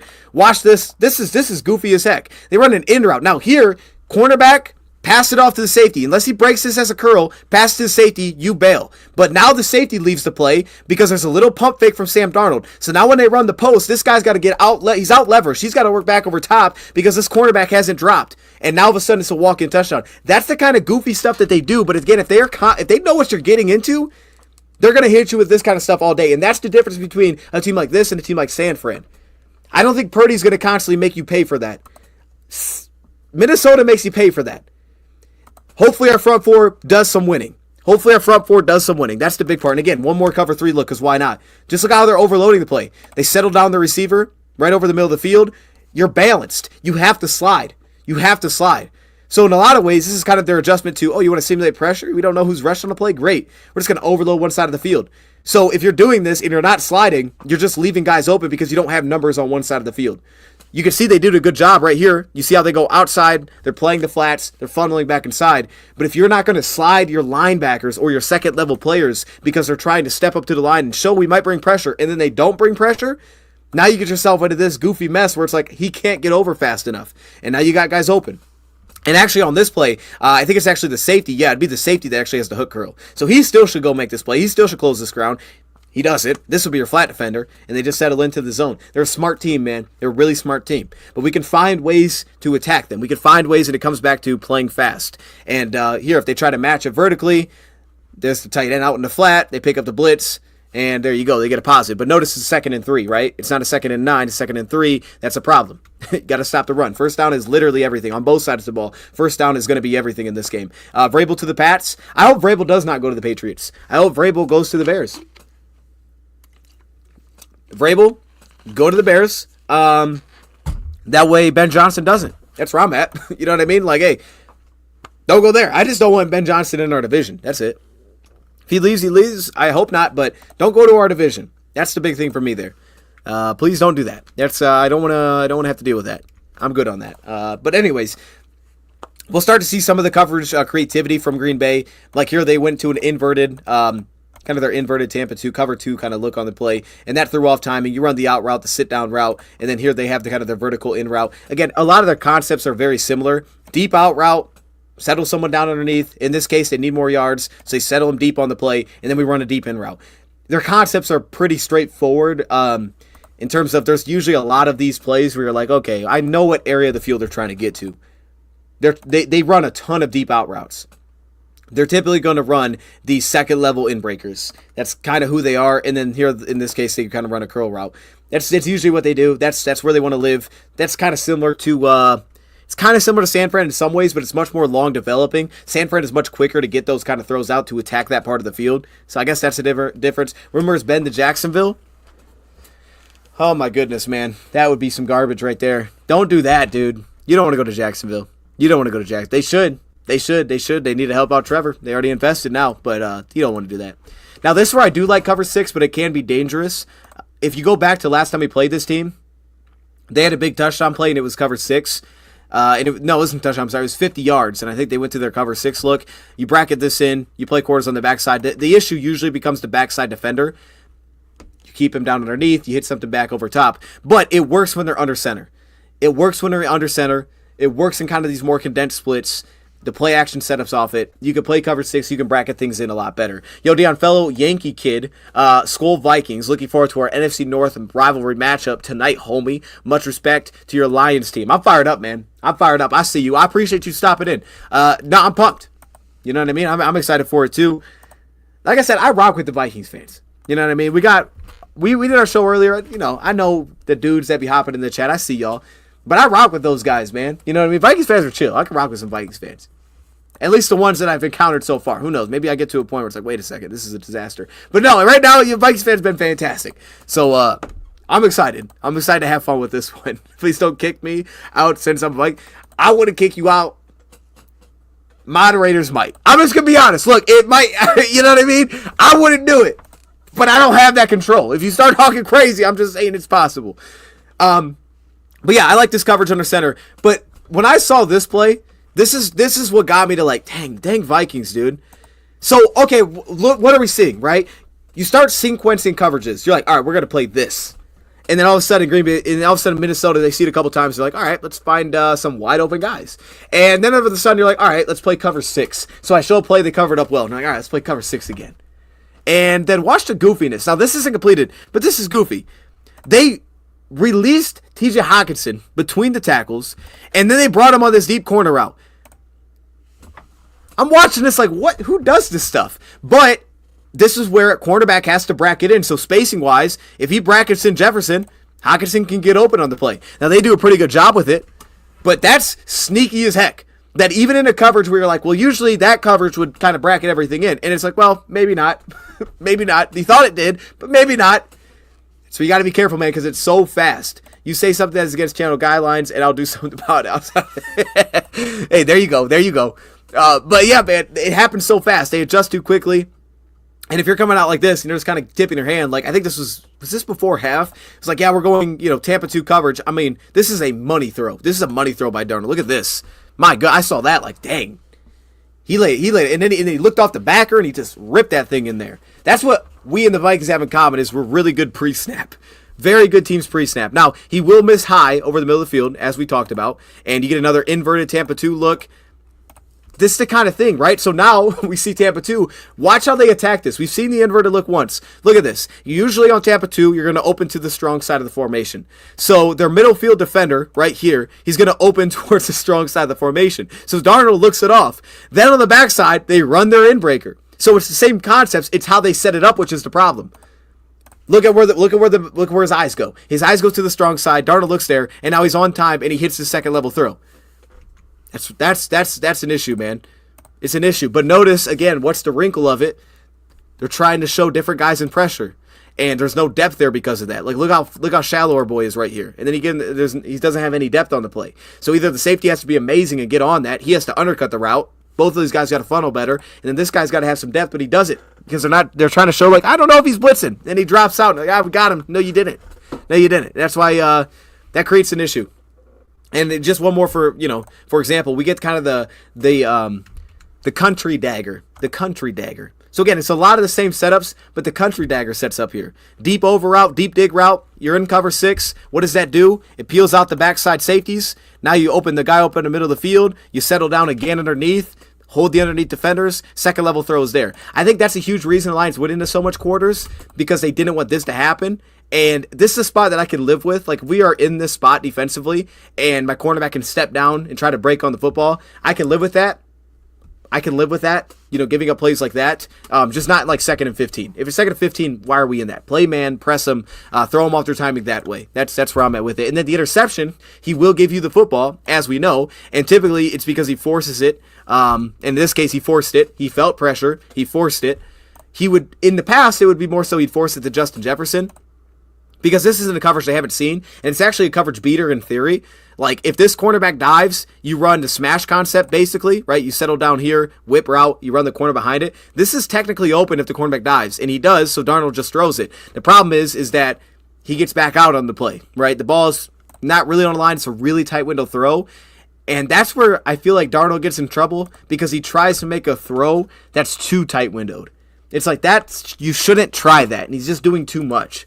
Like, this was a terrible interception with where the game was. He's just doing too much. He's trying to hit a tight window. So if you watched my preview last time we played Minnesota, my key is like, hey, if I'm in third down, we get to third down now. If I'm in third down, I like playing zone. Because in those spots, if you're in third and medium plus, I like playing zone. Because in those spots, I feel like I know he's going to throw the football, and I can potentially make him make a mistake more so in that spot than I will in man. In man, he's not going to make a mistake, right? He might miss a throw. It might be incomplete. It might make a good play, but he's probably not going to throw it to our defender. But in zone, he's trying to get to the sticks. He might make a dumb mistake. And that's where, at a play like this, where it's 2nd and 11, I'm surprised that Minnesota even tried a shot play. Because if you're Minnesota, what they typically do is they run the ball, or they'll go underneath and they'll try to get the ball in their hands fast and kind of close that distance. That way this doesn't become the case. That way they're not in 3rd and 9, because when they're in 3rd and 9, that's where he'll make a dumb decision. But in this case, they're like 2nd and long. We try to take a shot play. He read through it, but it just wasn't worth the risk. And that's where he takes a risk that just doesn't make any sense. So that's where you'll get interceptions, is in those spots where it's like, yeah, I probably shouldn't. So the more often I can put him into spots where he feels like he has to press, and he wants to press and he wants to go make that play, the more often you have an opportunity to potentially take the ball away. That's why I like third and medium plus. So first down, two deep safeties, keep things in front. Second down, man coverage, not giving you any easy yards. If you beat me, you beat me. But I'm not going to give it to you. I'll play some two-man coverage if it's second and 10 plus. You know what I mean? Because I want to press. I want to throw off timing. How do I do that? I press you. And our guys are very comfy in press. Meek's really good in press. Terrion, those guys were really good when they had press help. Terrion was great last time. So I'll press you in those spots. I'll keep my two deep safeties. But then on third down, if I can get you to third and 5 plus, now I drop into some zone coverage because I want you to try to press into a window that's just not really there. And this is, again, the creativity. This is some Ben Johnson type of stuff. I got to be honest with you, man. You got a little Ben Johnson and Kevin O'Connell. Now, I'll tell you, someone might trade for the guy, but this is a little sneaky. This route with Addison, where you're seeing them play like, because Green Bay will play some match coverage, where you're like, okay, settle down, outside corners taking out of the play, and again, they're trying to funnel everything. They play right off of that. Like, oh, you want to funnel this in? Great. Settle him down, and then work him back around. And I'm like, dude, that's a sneaky play call. And Darnold plays it really well. There's a little bit of pressure, but not enough. Guy falls down, you give him time, and he delivers. So get pressure.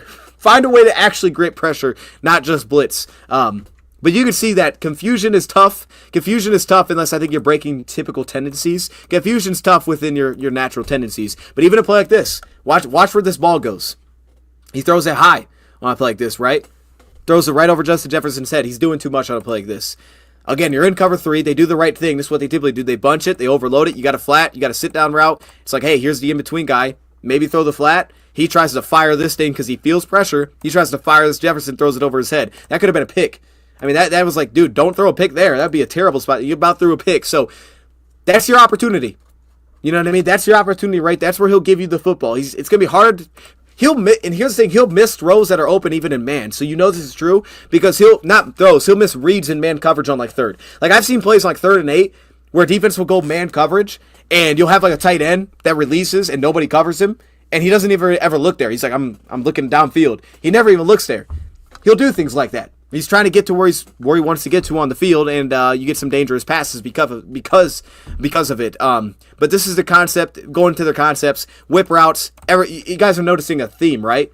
Deep in routes, deep out route, levels, drive concept. Everything is kind of second level breakers, and then we'll settle someone underneath. And then the last point is, this is why you kind of have to play too deep unless you're bold as heck. Because if you don't, and they get you into spots like this where they go, hey, tight end, fullback, running back, and they get you into 21 personnel, and you go single high safety, you know what's coming. Now, I will say my favorite wrinkle of this, and this is the last play that we have, my favorite wrinkle of this is what the Packers did with their corners. Their corners did a lot of press bailing. They would show press at the line, then they'd bail out. And in this case, I think it saved them, because you get kind of like not even like a double move, you just kind of a fade here, and he's able to get back into the play. But him bailing helps. If he presses, I think it's a touchdown. But I do like the nuance of show press, then bail out of their cover 3. I think that was a good adjustment. But this is the danger if you leave them on an island, because they're going to take that chance. And this play, they made the play defensively. You know what I mean? But that doesn't always work out that way. So this is a handful of a team. I think the most reliable thing as a fan to kind of bank on is we got to win in the trenches on both sides. And I think we should. I think we're better on both sides in the trenches. What does the run game look like with Gibbs without having Monty? That'll be another key, but I think we should win on the trenches in both sides. Defensively, I'm very interested to see if it's a different plan. Is it new? And then for them defensively, are they blitzing as much as they did last time? And what can the Lions figure out on first down to have efficiency as a drop back passing team? Can they find efficiency there? Right? And if I go through my notes, over routes were successful, when they went to some of those quarter looks, into their cover 3 stuff. Obviously, we talk about using the backs is huge. It was such a big part. We did the RPO screens. You will get one-on-ones on the outside. So if you can find a guy that can go win there, go to that. Levels, as we talked about, I like stacking. I like creating levels, flooding things when that's in second and short situations, because typically they're going back into their cover 3 blitzing stuff. And then if it's second and medium, that's where you get the most confusion, right? You get the cover 4 blitzing, you get the Tampa 2 that's inverted, you'll get they'll mix in a whole bunch of man coverage. That's where they're going to create a lot of confusion, is when you're in those spots. So everybody kind of knows that you want to avoid those if you can. And run the ball on third down. Like, there's nothing against running the ball on third down. It's 3rd and 7, run the ball. Like, you can do it. If you're going to go for it anyway, you might as well run it. You know what I mean? Because then at least on 4th and 3, I got a better shot I get a little more simplified coverage. You know what I mean? I can create more windows if they're trying to sit in the zone. So that's where I'm at. I think you got to find quick passing attacks. I think that's going to be the challenge. Is we got to find quick passing attacks.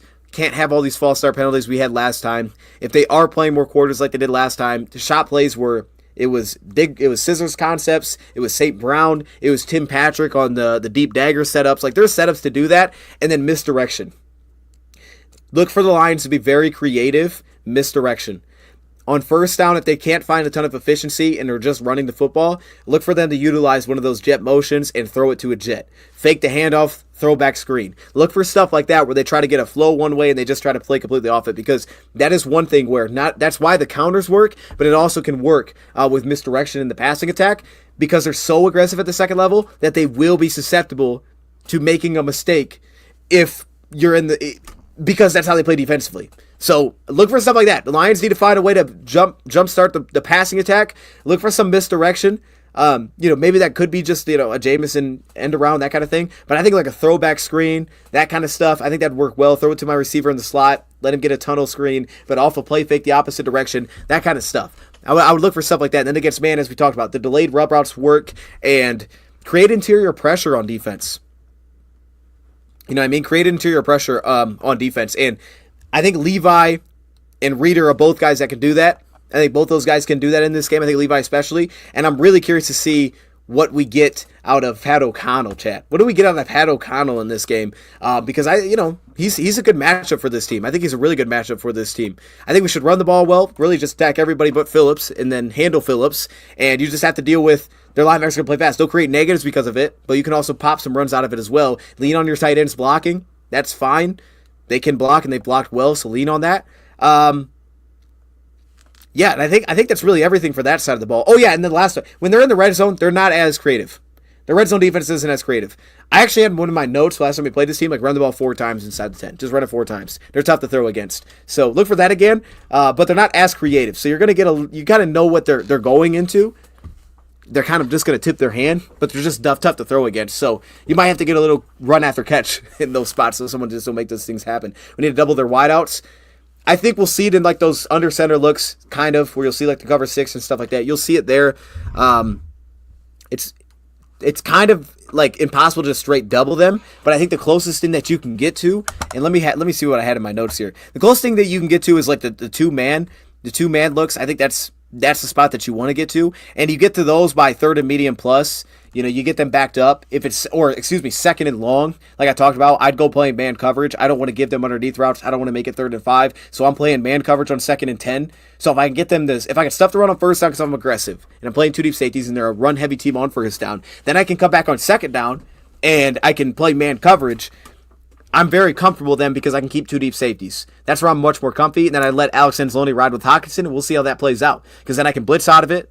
I can play cover 1. I can play cover. There's variation to it, but I'm playing man, and I'm throwing off timing, and I'm making someone go win. Even without Carlton, I still like that strategy. And I know my corners are super comfortable in press, and they can do that from 2-man because this is a team that, if they're running like those deep crossing routes like they like to run, and you're able to play man coverage, you can just pass it to the safety because they're both deep on the play. You can just give it off to them. So I like being able to get to those spots. It's the same thing you can do from quarters too. You know what I mean? You can give it to the safety if you're in those spots, but yeah, this is going to be a tough one, man. I ain't going to lie. This is going to be a tough one. I have all my notes on the screen. I'll throw them up there in case y'all want to look through them. But they're kind of messy. I'm going to be honest. This one is not pretty. That's why I didn't share them. I just talked through it. But, chat, I want to see what y'all are talking about, man. We're going to get to our predictions.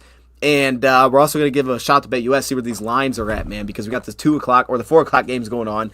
And then we'll chat a little bit, and we'll kind of wrap it there. Let me see what y'all are saying, though. Y'all saying anything fire or what? Let me see. Refs took that fumble away, but 28-10. You got dominated.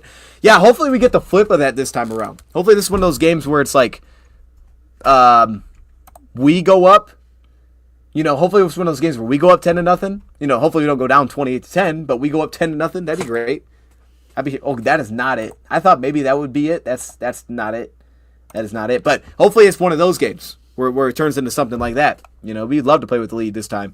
Hope Levi plays well. I think he will. I don't think they have a good matchup in the inside. I think all those guys will play well up front. I'm going to be honest with you. I think all of our guys will play pretty well up front. I think Zedarius is a great guy to point out without having Darrisaw. But I think, they do a good job, I think, of making it tough to get pressure because they do so much play action. when they can go to under center, when they're on schedule, because they can lean into the run game. But as soon as that run game's taken away, now that pressure comes to life. And, man, I look at that like I think we're going to win. I think a lot of guys are going to win there. And I think the defense is going to surprise the people today. I think we're going to get more stops than expected. I don't think there's a lot of expectations for our defense to get off the field at all. I think it's going to be better than what people expect defensively. I think we're going to get off the field a few times. I don't know if we'll create a turnover. I hope we do, but hopefully Branch gets it. But I definitely think we'll get off the field. I think we'll get off the field a few times against this team.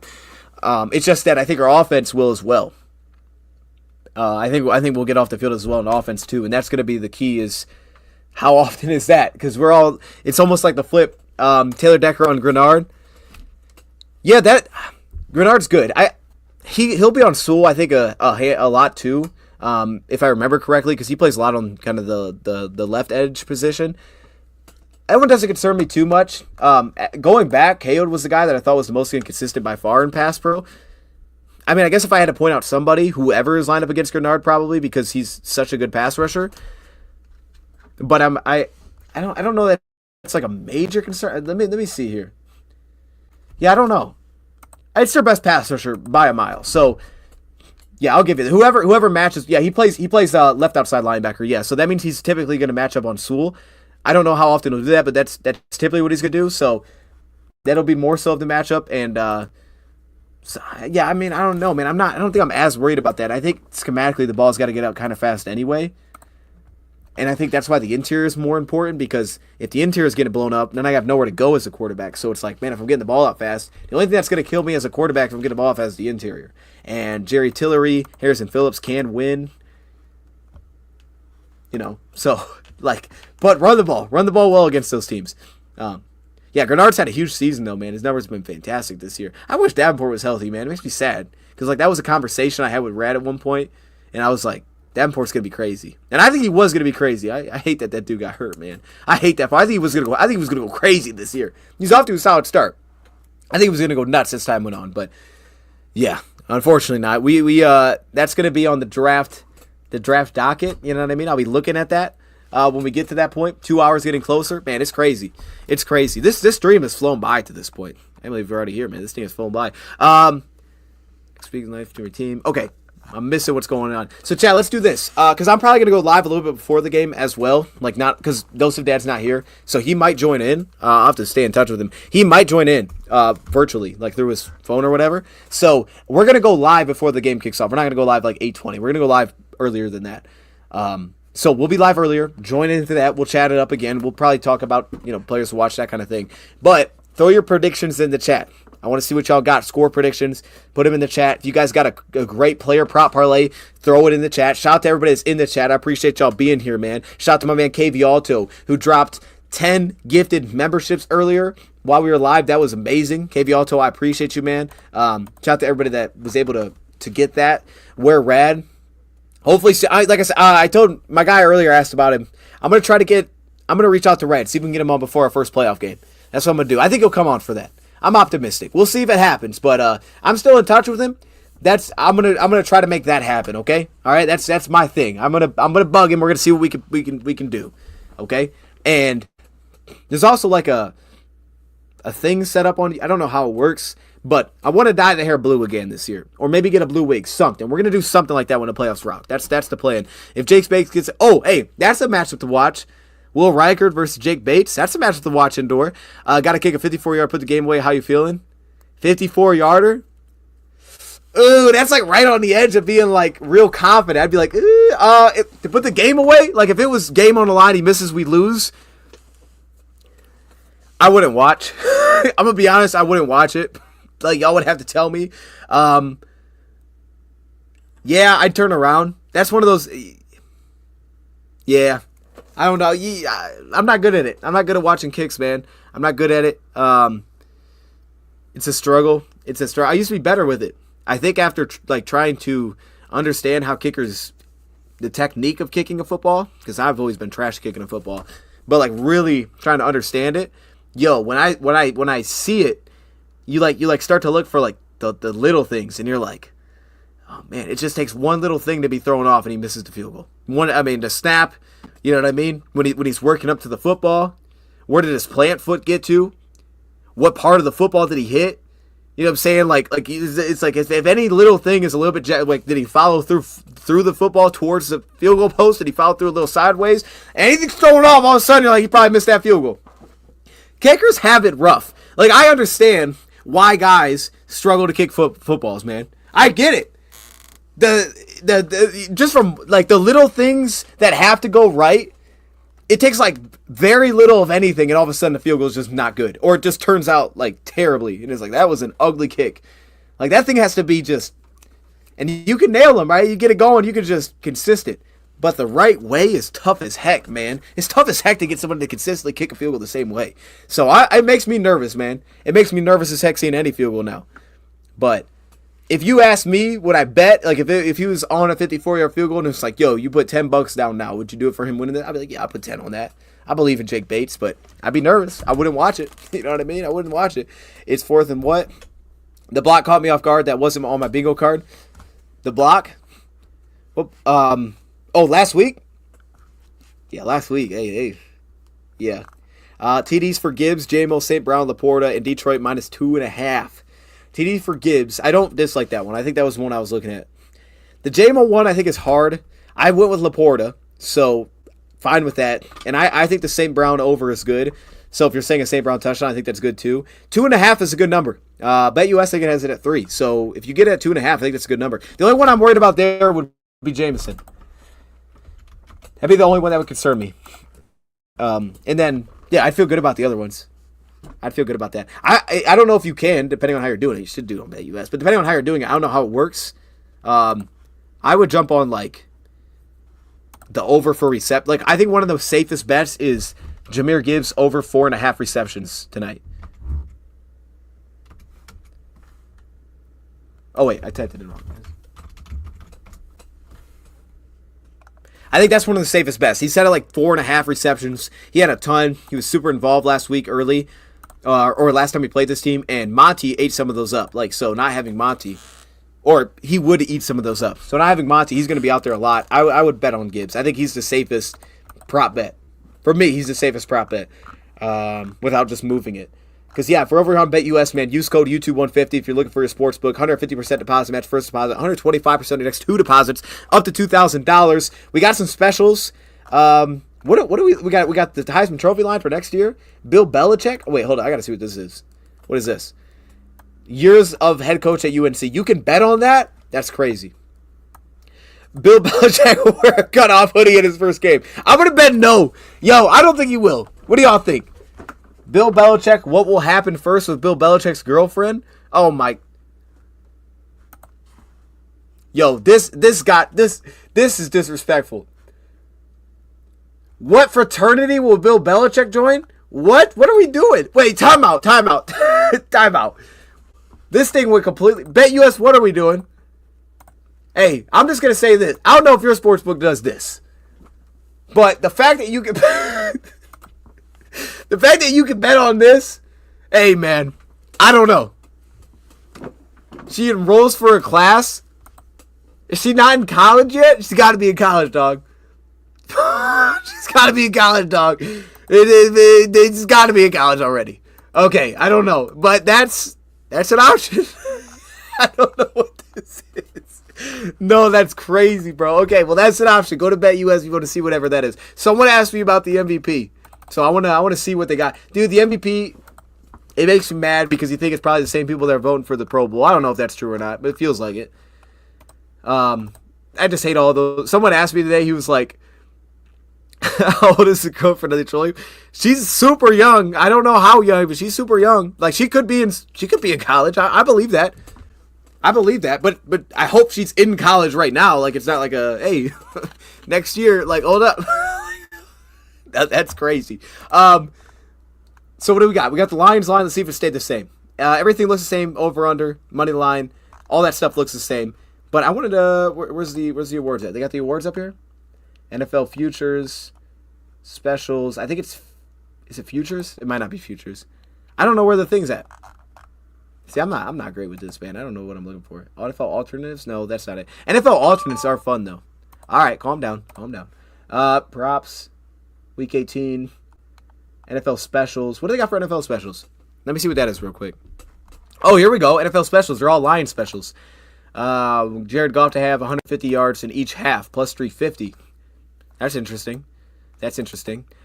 Jameson Williams to record 25 receiving yards in each half. I like that one. Wait, why is that plus 225? Hey, chat, this might be a good one to get in on. At plus 225? Huh. Za'Darius Smith, 2 sacks, plus 700? Hey, whoever was believing Za'Darius, plus 700. Hawkinson, no, stop playing. I ain't betting on that. St. Brown and Justin Jefferson each have 25 receiving yards in each half. That feels like a guarantee, no? I mean, that's plus 250. Aaron Rodgers to retire. Okay, and then it just, will the Vikings re-sign him? They just put him. Oh, it says Sam Darnold. Okay. Will they re-sign Sam Darnold? Yes, they're going to. Whoa. Why is it more likely that they don't re-sign Sam Darnold? Does a tag count? Any team to go unbeaten? No. All right, hold up. Can I parlay these? Wait, I don't want the Belichick. I kind of do like the Belichick one though. Okay, wait, let's get rid of that. I want to do the Jameson one. Jameson, 25 yards at each half. All right, but I kind of like the Saint one. Now I'm gonna roll the Saint one. I think the Saint one's better. This feels like money, bro. 5 gives you 1250. All right, let's drop that in, man. Use YouTube 150 if you want to try that out. That's easy money. I feel like Okay. All right. Shout out to BetUS, man. They got some deals. Looks like Bill's girlfriend is 24. He said, "Oh, she's 24." So she's just like going for extra schooling, maybe. Maybe that's what that is. Or she just started late. That's cool too. All right. That makes, hey, see, that's good. That's good. Lions nearly always start slow, including the last game against Vikings. Hey, 25 yards is all we need. And then my player prop, if you haven't seen it, I have Gibbs over 4.5 receptions. I have Laporta with a touchdown. And then I have, what is the last one? I have Laporta touchdown. And then I have Jack Campbell, 8 tackles plus assist. That's what it is. Over 8 tackles plus assist. And then to make it bigger, I went with Brian Branch with an interception. That, for like my $10 bet, wins like 400 if it hits. Did you know Minnesota has benefited the most from penalties this year? I did not know that. So the Vikings fans would love to hear about this. Let's make them aware. It's a good time to do that. I would assume a lot of that's probably PIs, to be honest. I assumed a lot of that's defensive pass interference. Defensive pass interference just got soft in the NFL. Like, this isn't a Vikings thing. I say this, it's just soft. There's a lot of trash PIs, and it drives me nuts. I hate it. Some people probably like it. I hate it. I think as long as Dion watching the game, we will win. Well, that's good, because I'll be watching. So, yeah, I like that. Gibbs, J-Mo, St. Brown, Laporta touchdowns, minus 2.5, 10 plays 389. That's interesting, man. That's interesting. I'll tell you what, man. The J-Mo one's scary, though. Hey, I'm rooting for you, man. The J-Mo one's scary, though. I'm going to be honest. He'll throw the 2 picks. I hope he does. He's been awesome this year, man. I think he's definitely getting re-signed. All right, let's do this. Hey, get your score predictions in the chat. Come on, man. Let's get your score predictions. And I'll get mine, and I'll throw mine out there. I'm going to hold it for a second, though. I want to see y'all score predictions. And if anybody's watching on something that's not YouTube right now, let me know. Send a message in the X chat. If you're on Facebook watching, I don't know. It's connected to Facebook. Send a message. I want to see the different logos pop up on the screen, man. So send the messages in. Let's see what y'all got, man. I went 31-27 with on my earlier show. So I think I'm just going to rock with that. I'm trying to think if I would change it. I could see us getting 31. I could see it being lower than that, but I think they're going to have some plays. They're good. 31-27 feels about right. I'm going to go 31-20. I can see it being 31-30. I can see it coming down to like, we just have to hold them to some field goals. Last time we played this team, we forced a couple of field goals. Remember, it was like 28-23. Then they got the fumble. We held them from getting into the end zone, and that was such a massive swing of the game. Like, that has to happen again in this one.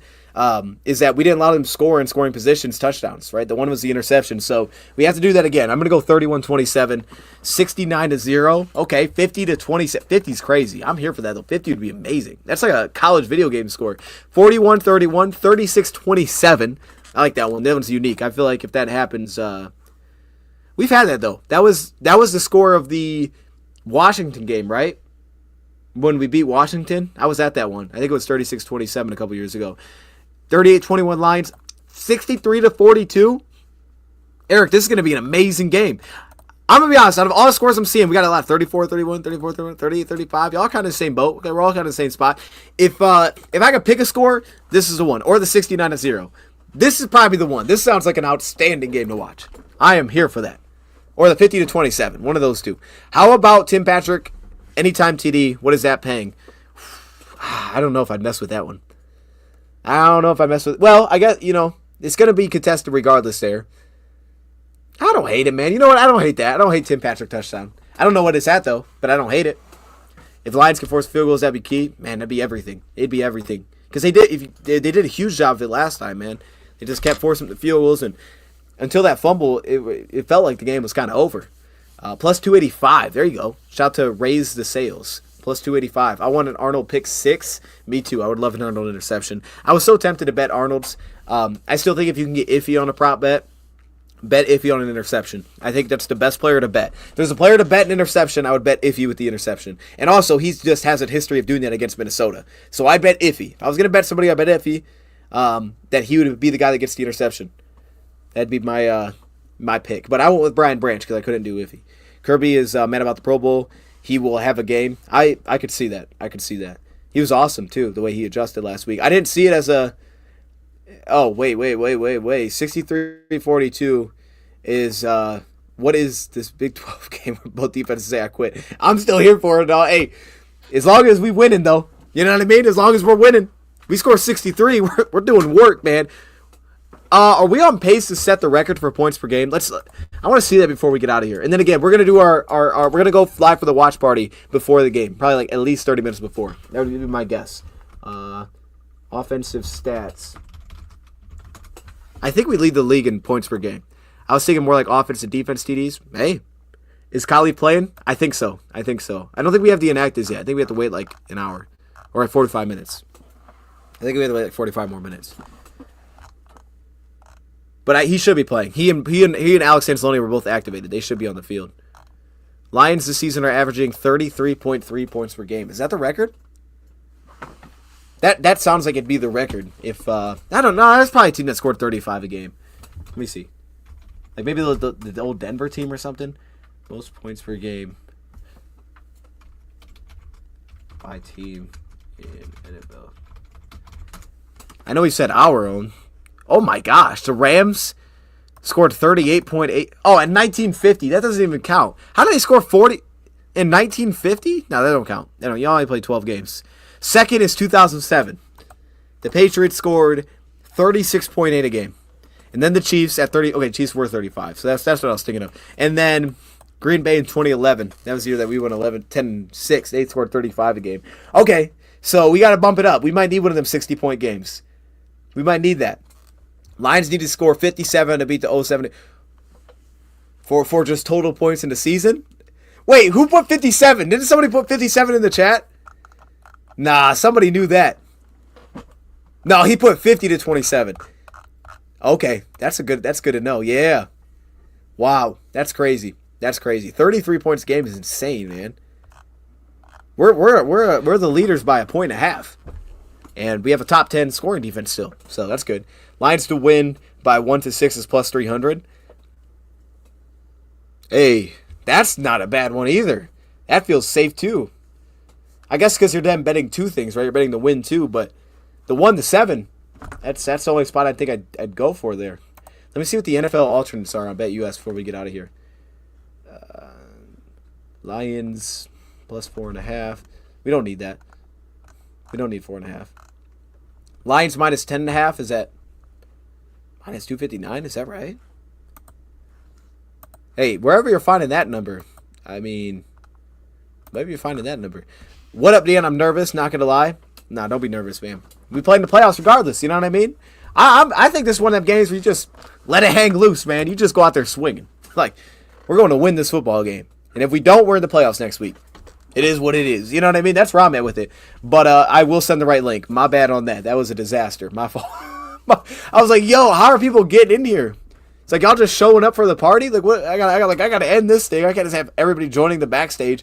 So I had to delete this. I think I deleted the stream. I hope I did. I will send the right link though. Actually, let me just create it right now. Let me create it right now. But yeah, no, I don't be nervous. I'm confident. You know what I mean? Our defense could be better. My thing is, I think both teams will turn the ball over. So to me, that'll be the thing is, I think we'll turn it over. We need to get them at least one turnover. I think if we can force them into turning the ball over at least once, we'll be fine. Because I think that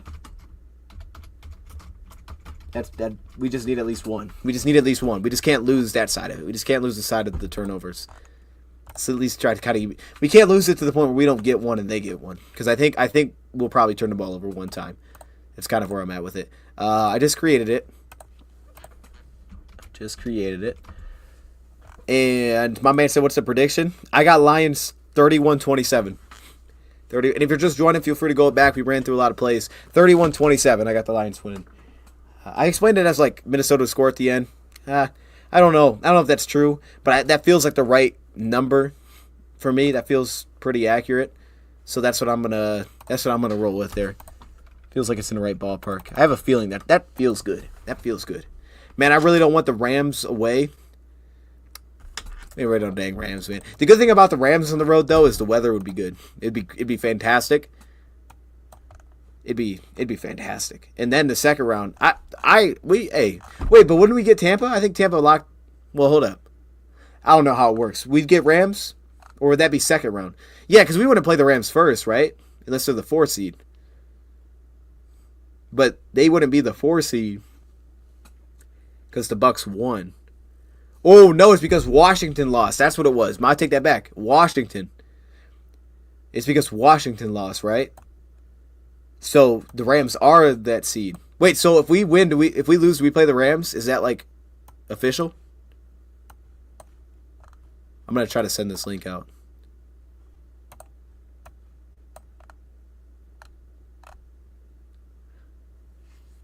Oh, Washington won? I thought Washington lost. Oh, okay, so no, we don't play the Rams then, right? I thought Washington lost. Okay, I guess I was wrong on that one. I thought they did. I was pretty hyped. I was like, hey, there you go, Dallas. That's crazy how that turned out. So Washington wins, Green Bay wins. Washington moves in front of LA? Or is LA... I don't know how that works. Y'all had to let me know. I'm confused. I'm just going to look it up. Y'all don't know either. I'm just going to look... Nobody knows. I'm just going to look it up. I'm just going to look it up and I'm just going to look it up and we'll go from there. We'll go and then we'll leave it there. All right. Let me get the link for the live stream here. This is the right link. It has not been, I'm not in there right now, but that's going to be the link for the watch party. Look it up. Tell us. All right, let's do that. Let's look it up. NFL playoff bracket. Okay. 2 hours ago, Bleacher Report just dropped it. They just dropped it. I think this is after early slate. Okay. So after the early games, it's Tampa in the 4 seed. And it's Washington, LA. So, but LA's playing right now, right? I think LA's playing right now. And the Rams are down by 1. So the Rams are down 1 in the third quarter. If the Rams lose, they're 10-7. And the Commanders are... What's your record, Commanders? The Commanders are 12-5? Wait a minute. Oh, okay, never mind. They're 12-5? I didn't know Commanders were 12-5. Hey, good job, Commanders. Oh, snap. I thought they had like 9 wins. Okay, hey, Commanders, y'all doing your thing. Okay, so they're locked in. Oh, but I'm thinking this wrong. My bad. I'm being dumb. That's a division round. I'm sorry. This is divisional. So it's Tampa Bay. So the Rams are 10-6. The Bucks are... Let me see the Bucks are. The Bucks are 10-7. So the Rams currently are above them because they have the one less loss. But if the Rams lose, then they're both 10-7. And who has the tiebreaker? Who has tiebreaker? Rams or Bucks? Rams clinch NFC West. I think the tiebreaker is the Bucks. Yeah. Los Angeles number 3 seed. But how does the Tampa Bay Buccaneers win earlier on Sunday impact Rams seeding? The Rams will either finish number 3 or number 4. Although they entered leading the Buccaneers by 1 game, they would lose any tie with the Bucs due to an inferior conference record. Okay, so don't have the conference record. So that's what it is.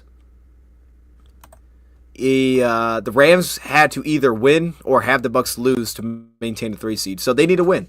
And if they lose, they're the 4 seed, and then the loser of this game plays the Rams. If the Rams win, loser of this game plays Tampa. That's what it is. I made that way more complicated than it had to be. So that's where we're at. I think that's the only thing we have left, because Green Bay lost. They're stuck in the 7th seed, I think. And then we know Philly's stuck. Yeah, Packers and Philly are playing. That's locked in. Let's see what Bleacher Report said about this. Bleacher Report said the Washington Commanders will be the number 6 seed, while Green Bay and Philly place as the 7. More clarity will come from the other 2 games. I should have just read this. Tampa, who won the South early window, can leap Niners with Rams' loss. The Ram wins confirmed the number 3 seed. Detroit, Minnesota will battle the 1 seed. Sunday night's winner won a first-round bye. Loser goes to number 5 seed, and we face the Rams or Bucks. So it simply just depends on who wins that game. And right now it's a 1-point game. Rams are losing. So right now, loser would face the Rams. Chad, what would y'all rather do? If you had to play one of those 2 teams, who would you rather play on the road, Tampa or the Rams? I think on the road I'd rather play the Rams. I think that's like a. I mean, there's like emotion I think tied to playing in LA, but I think as like a match. I don't know if it's a matchup thing. It's like the weather's gonna be probably good either way, but I think playing in Tampa is more difficult than playing in LA. Like Tampa. Here's the thing, LA. I don't think is that great. You'd rather play Tampa? That's crazy. Okay. And now people will call y'all crazy because we did lose to Tampa this year. I'm not, because I don't think we're the same, but yeah, they're winning. I don't know, man. I don't think the Rams are playing well. I think they're winning. I don't think they're playing well, though. Like, the Rams have been so unimpressive, I feel like, every time I watch them. It's like, okay, they're winning. You know what I mean? Like, I guess there's that aspect. They're consistently winning. They're winning in, like, the ugliest way you can win, but they're winning. Let me look at their playing some ugly football, man. Let me look at how their last couple games have went. So the Rams, right now they're down by 8. Yeah, the Rams are about to lose. The Rams are about to lose. But they're playing their backups. So they beat the Cardinals 13-9. They beat the Jets 19-9. They beat the 49ers 12-6. And that was the messed up weather game where like nobody was throwing the football. They did beat the Bills though. 44-42. Man, they beat the Saints 21-14. You know, the Bills one was weird though, because I actually feel like they did a better job against Josh in that game. Like, well, I wouldn't say they did a better job. Josh kind of did the same thing. He just created off-script plays. I'm trying to think back, because I did watch this game back. Did L.A. cook in this one? I think Kyron Williams just went crazy. He had 29 carries for 87 yards. I don't remember watching this thinking, like, they were playing that well. I don't know, man. It's an interesting one. That's an interesting one. Cowboys, good head coach. That's true. You know what? For a head coach, yeah, you'd probably rather play them. I'd be confident either way. The good thing is it's not we're going to Philly, you know what I mean, and the weather's trash. So give us the bye week. Give us the bye week. Let's do the bye week. NFL wants money. What's money? Is the Rams game money? Yeah, there would be a lot of Lions fans that probably both. They come back after the half. Rams likely will lose, so likely Rams. Yeah, that's what it's looking like. If we win, the Vikings sub is going to be on fire. The Vikings sub? What does that mean? Like, sub, I don't know what that... Subreddit? I don't know why that comes to mind, but it does. It's always the same old script. Oh, you think LA and Lions again. That's what you're thinking. Nah, they ain't going to do us like that. They ain't going to do us like that. Rams about to win that football game. You need to stop it. We get. I don't agree with either of them. I'd feel good about going to LA though. But I guess if we're comparing the two, you can make that case. That's fair. That's fair. This is a kid. Since his kid Troy Bowles now plays for Michigan. Oh, I didn't know that. What position? I'm sick of the Rams. We need 1 seed. Nah, this is fun, though. Those are always great games. Always great games against Rams. Overtime. I agree with this, man. I love the fact that we're the underdogs again. It feels like we're the underdogs. Everybody's kind of overlooking us. You know what I mean? Like, the defense is trash. I can't stop anybody. I love it. So, to your point, I think this is great. This would be fantastic. That's where I'm at. Good morning football. Then you call that good morning football? Yo, so I was ranting on this in my head, not out in real life. In my head, I was fired up about this because I saw a title of a video. Let me just go to my notes. I saw a title of a video, and I read it, and I was like, bro, what are we talking about? And I think that this is kind of the issue of the Pro Bowl and the MVP when I read this. Watch this. This might be a disaster, but I want to see what I said. Okay, no, this is what fired me up. It's actually great because we're playing the Vikings, so it makes sense. Would I take an edge or a guard?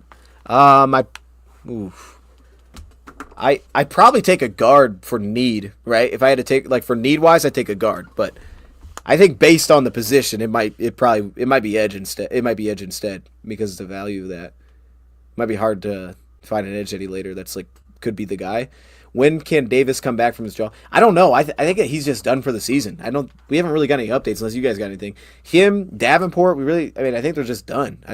Maybe there's at some point something will come along. We'll hear about it. I know Barnes, there was like a little bit of buzz at one point for the Super Bowl. I don't know if that's going to happen. He's not optimistic about Davis. Not optimistic Davis comes back this year. Yeah, so so there you go. Probably not then. Davis, if we make the Super Bowl, hey, that'd be something. We're getting a lot of dudes back for the Super Bowl.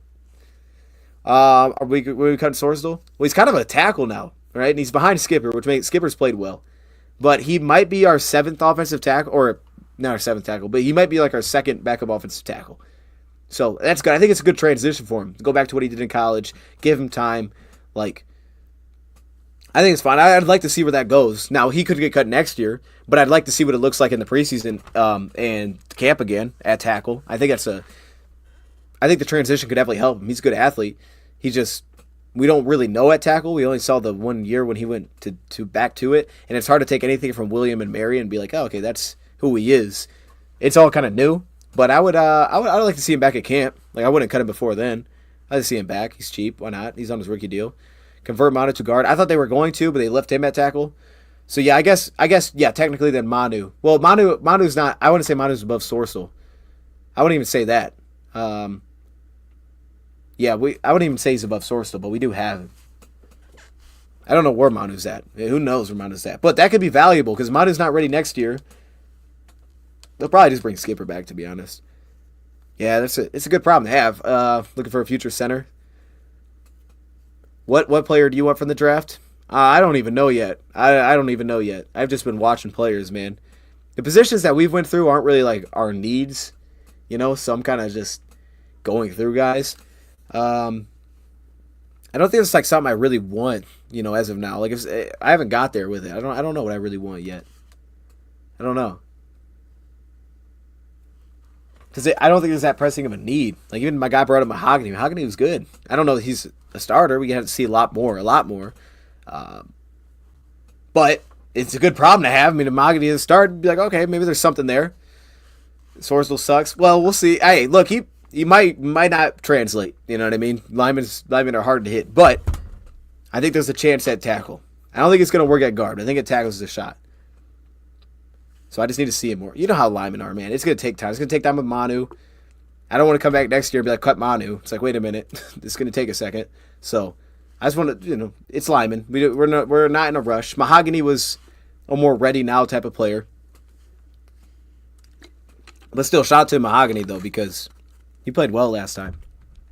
And we have Yodi, too. We're just hanging on him. We got a lot of guards, man. Martin is a bust. He might be. He might end up being that. I don't know. I think we need to see more. We need to see more Broderick Martin. He's not going to play this game, I don't think, but Chris Smith fits better. Chris Smith fits better right now, and he fits better for, I think, also how these teams play us than Broderick does for 9 snaps. Like, it doesn't make sense. Broderick is kind of in the same boat as Manu, where it's like, if he becomes that guy, I think he'd become like a full-time starter, and then if he doesn't, you probably move on from him because he's built to play a lot of snaps. He came in very raw. You know what's the unfortunate thing is too, and Levi's kind of built like that too, top heavy. But Manu's grade I had on him was a 5.8 when we drafted him. Now We did a breakdown afterward, and I don't remember what it was. But going into the draft, I had him at a 5'8", which is, I'd have to pull up my charts, but a 5'8" is, it's not great, okay? It's not great. So he wasn't like a super high grade for me, which, you know, if I just went off of that before we even took him, it would have told you that this guy can't play right away. I don't know if I have my charts on me. They're somewhere in here. It's really low. 5'8's really low. 5'8's a, you know, I think usually our 5'6s are like practice squad. 5'4", not making the team. 5'6", practice squad. 5'8's kind of like, you know, you're just hanging in there. So he's kind of in that mode, I think, right now. And then it's just like, yeah, if he gets to a point where he can be the guy, he's got the traits to be the guy. And look, DJ Reader wasn't a high draft pick either. I don't know what DJ Reader did in his first 2 years, but DJ Reader wasn't a high draft pick. Well, he went fifth round. DJ Reader went fifth round. What did Reader do in his first 2 seasons? Did he play? I'm glad we got that guy, man. He played 14 games in his second season at defensive end in no state. He played defensive end his second year? I didn't even know that. That's crazy. He played defensive end? Okay. I mean, he's definitely like an undersized kind of guy. See, I feel like Reader was probably something different than Martin, though. Reader was probably more of your, like, okay, this guy can play now kind of deal. You know what I mean? His body type is, it's kind of like Chris Smith is for us right now. You know, like there's some limitations, and there's still limitations with Reader. Like, he's not a great finisher, but he does what he does at a really high level, so it fits right away. Yeah, this dude was balling. This dude was balling early in his career for Houston. That's crazy he was playing defensive end, if he was. He had 20 pressures his second year. He has 19 right now. That's pretty awesome, man. This dude was a dog. David Collins got the 1 sack he needed for his... Oh, I forgot about the incentives. Everybody's going on the incentives. Yeah, we're about there for inactives, so we'll just hang on, I think, till the inactives. Also want to see more Vaki. I do, too. I definitely want to see more Vaki in time. In time. I definitely want to see more of that.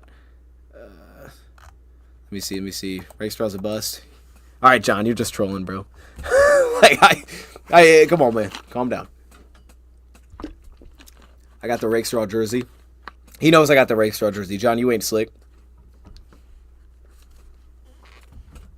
John probably sold me that jersey. John probably sold that to me, and he's like, just wait a minute. Just wait till I get in this dude's chat. You just wait till week 18, buddy. When I tell you he's trash. What are you gonna say that now, dude? It's like, I don't got nothing. He hasn't played. I don't know. I don't know, dude. I don't know, man. Shoot. Hopefully he gets healthy. I don't know. We're in the all black. See, okay, we picked the right. I thought it was. We picked the right thumbnail. That's good. I got the Vaki shirt. I got the Rakestraw jersey.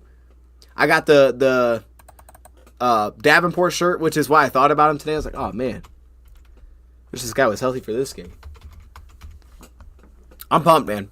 I'm pumped. What do we got? Yeah, Rakestraw's played 46 snaps this year. Not much we can do with that.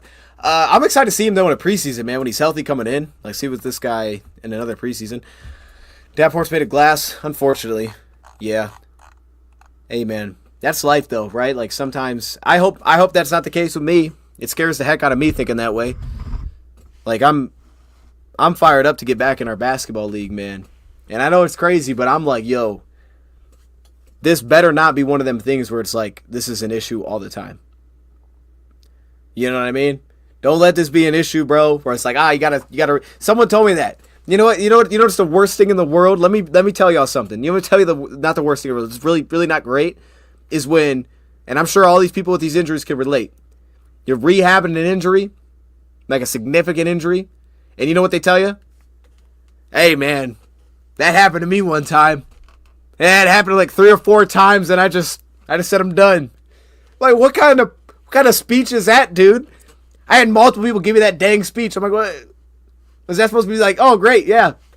It's awesome to hear that, dude. I'm fantastic. All right, I look forward to that being the case for me, too. Like, man, get out of here, dude. I don't want to hear that. Just lie to me. Like, oh, man, that was a breeze, dog. I could be playing right now if I wanted to. Come on, bro. Don't lie to me. Just lie to me, man. That's some craziness. Just don't say nothing. I don't want to hear that, dude. I want to hear to do stretches for an hour. I don't want to hear that. So I get it. I'm sure guys like Davenport, man, this is their thing. And they're like, bro, hey, look, man, there's a lot of injuries here. But you don't want to hear that. It's just trying to play football. You know what I mean? This is life, man. He's trying to play football. He's like, dude, I'm good. I'm going to get back. I'm going to fix that arm, which looked really nasty, by the way, when it got hurt. I'm going to get back out there. You know what I mean? You don't want to go walk in there and be like, man, that arm, that thing ain't never going to be the same, dog. You might as well get a different arm. Like, you might as well get a different arm, dog. Yo, no, that's real, though. Like, I be feeling bad now when I see these guys pop up with these injuries, bro. Like, that Tank Dell thing, I was crushed, man. Like, that is, oh, my gosh, bro. It's because, like, if that's your job, like, what do you do? It's like, oh, you just don't do your thing anymore. It's like, what? I don't know. We'll call it to be back. I think it's doubtful. His thing is that he can return from that. He just gets hurt all the time. But at least it's not one of those things. My 4 rehabs, the guy I worked with knew I thrive on proving others wrong. He told me the same. Hey, okay, I see the truth. So you came back. I rock with that. You know what I mean? You broke your ankle. Me, it was a broke ankle to a second broke ankle, then a wrist and a torn bicep. Then, oh my gosh, then broke ankle, then broke wrist too, then a third of the Motown Mitch, man, I'm sorry to hear that. That's awful. Yeah, that's messed up. Oh my goodness, that's messed up, man. It's crazy, but you know what I mean? That's all you can do, right? If you want to do it, you just got to come back. You know, and don't let them dang fans tell you like, oh yeah, just you're hurt all the time. Like, nah, bro, go find it. Find a way, get back out there. If he gets hurt again, he's hurt again. Heal up again. I don't know, but you know, you got to try. You got to try if that's what you want to do. You got to try. You can't just stop. So I don't know. That's where I'm at with it. I got no issue with it. You know what I mean? And I respect that. You know, if they feel good with what the doctors tell them, that they're willing to give them a shot. Yeah, don't be dumb with it. Don't be like, hey, Davenport, here's $50 million for 3 years. We got you. Like, no, don't do that. But if it's like the Mosley thing where it's like, hey, we're basically going to pay you the minimum to come back. I'm like, all right, I'll ride with that. I got no issue with it. We'll see what happens. And to be fair to him, he hasn't been like inactive all year. He just isn't playing. But he's technically active. You know what I mean? So, like, I appreciate that. I appreciate that. And they don't just like, we're done. Rotator cuff been tough, but soon maybe until I break it again. Oh man, don't think like you're gonna be good, man. You're gonna be good. How do you fix a rotator cuff? Like, how do you even like? Is that just don't use it? Don't you think the Lions will win a Super Bowl? I think so. Khalif should be back. Okay, I'm gonna check their X page, and we're gonna. So like I said, we're gonna do our live. No, the matchups to watch. We'll talk about some of those right before the game starts. Because I'm going to go live a little early on there. I want to make sure... There's nothing really out yet. They're just posting pictures and stuff. And we're going to go live over there early. So join the new stream. That'll be our watch party. Let me drop it in here again. Is that the watch party? I think that's it. Tell me if that's it. I think that's it. That's the watch party. We'll be live there before the game. And we'll chat it up a little bit. We might get Dose of Dad in. Gibbs, huge game incoming. I'm with it. Surgery and don't use it again. Then long rehab. Man. Yeah. What position do you think Neil will play? Shoot, man, I get getting cooked, dog. I try to play corner. You know, I used to play safety. Then see, Motown Mitch knows he plays safety, and then I try to play corner. Disaster. Hey, disaster, dog. You know what? Okay, I'm gonna leave on this. When you you've never played corner, right? It is. Yo, no, this is crazy. So they picked me up for this was a flag league last year. They picked me up for a flag league, bro. We're like, bro, we need some athletes. I'm like, all right, let's run it, dude. And they're like, we're gonna put you at cornerback. We don't have any dudes that can really run like that. And I'm thinking to myself, man, I'm not fast. So I'm like, okay, we'll see. I'm like, yo, but the dude that was like, yo, join the team. We need some athletes. Like, I know him. I hoop with him and stuff. So I'm like, all right, this guy. He probably knows like I'm gonna be able to hang. We must not have competition like that. So man, I run some corner. Yo, the first time I'm out there, cooked, dog, burnt, bro. Like 3 times, 3 times in the same game, dog. And the most disheartening thing about playing corner is when you see the ball go up and you're looking at it, you're like, oh, I'm picking that off. You see, you're like, yeah, you just threw a pick. And you start running, and that ball just keeps going. You're like, oh, I'm not getting to that. And then he's gone. And you're like, oh, okay. And everybody looks back at you like, what are you doing? Hey, look, man, I thought I was going to get there. That was very humbling. I thought I was going to pick that thing off. That thing was 20 yards past me. Crazy. It's crazy. I was trying to lurk it, too. You know what I mean? Like, I was like, I'm not even going to drop back. Hey, I learned real fast. So, it's a humbling experience. But I don't know where we got to that. I don't know why I went to that. But anyways, drinking Celsius early is not helping you. What flavor, though? That's the sponsorship we need as well, is Celsius. Like, bro, we need some Celsius. I be rocking with this. The big cans of Celsius, I've been rocking with those, man. The blue raspberry, I love that. I love the key lime. Who guard Jess Jefferson? I assume it's going to be a lot of Amik Robertson. I think they'll both see him. I think Tara and Amik will both see him, but I think it'll be more so Amik Robertson. What up, Dose, and fellow Lions fans? Just got home from work. The thing is, though, the more athletic player would obviously be Terrion for that spot. He'd have more length, too. Like, matchup-wise, you can make a case Terrion would be a better matchup, but just from an experience spot and, leaning into kind of giving a little more help, it probably makes more sense to make that Amik Robertson more often than not. Broncos running up the score. Yeah, they needed that one, so good for them, man. For the first time, the Denver Broncos are going to the playoffs in 8 years. That's awesome, man. That's awesome. That's where I'm at with it, though. We'll see. They might come out with a different approach. But I think I think we're going to see a lot of zone. Meek has a history with Jefferson. They got a history? Probably not a good one. Meek's fired up. He gets into it with guys. But yeah, no, that was a bad experience. Bad experience, man. Stick to basketball. Okay, Broncos put up a whooping. I'm now forced to watch Raiders Chargers. Yikes. J-Mo is hitting 1K today, Chad. We can all agree on that. J-Mo's going to hit 1,000 today. That's awesome. Actually, we just placed a bet on that, I guess. Oh, no, that wasn't J-Mo. That was St. Brown. We might have to do something with that. Chiefs are getting spanked. Lions get tied for the best record. There we go. I like that. We could have the best record in the NFL this year, throughout. Right? Super Bowl, 15 wins in a regular season. Kirby or Branch, pick 6, more likely? Branch. If you're talking to pick 6, it'd be Branch, because Branch will be underneath more. If you're talking to pick, might be iffy, but I might be Kirby, but I hope I'm wrong. Hopefully it's Branch, because I picked Branch. But I think especially for a pick 6, more likely is definitely Brian Branch. He'll be underneath. He'll be in the slot. He might be able to undercut one of these. And in-man coverage with help over top, he might be able to undercut one of these routes. Like a deep crosser they try to run. He might be able to step under something like that. I couldn't find the... I don't know where it is. It's not good. Okay. All right. Well, one last shout out to BetUS, man. Use code YouTube150 at the top of the description. Get a 150% deposit match on your first deposit. As your sign-up bonus, use that code YouTube150. BetUS is hooking you up. If you need your sports book, you can get a 125% deposit match on your next 2 deposits, still up to $2,000. And if you sign in, you'd access to the live betting just like this. These betting lines will change as the game rolls along. It's basically a pick. Hey, wait, chat. We thought for a second. I thought that the Rams were going to lose. What's the score? The score, is it tied? It's 24-22. Oh, Seattle's winning. Seattle's up by 2.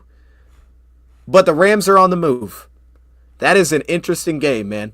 That is an interesting game. So, let's see. I don't know. What's my prediction? I got 31-27.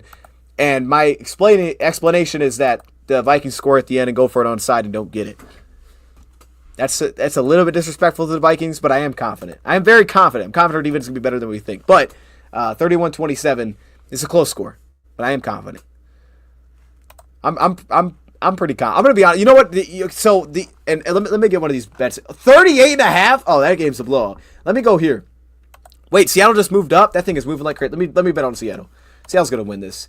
You know what I mean? They need some positive energy to lead the season. If you want to do this, man, go to BetUS. Check it out. YouTube 150. There's a point when I'm watching teams and I'm like, oh, I'm confident because of this.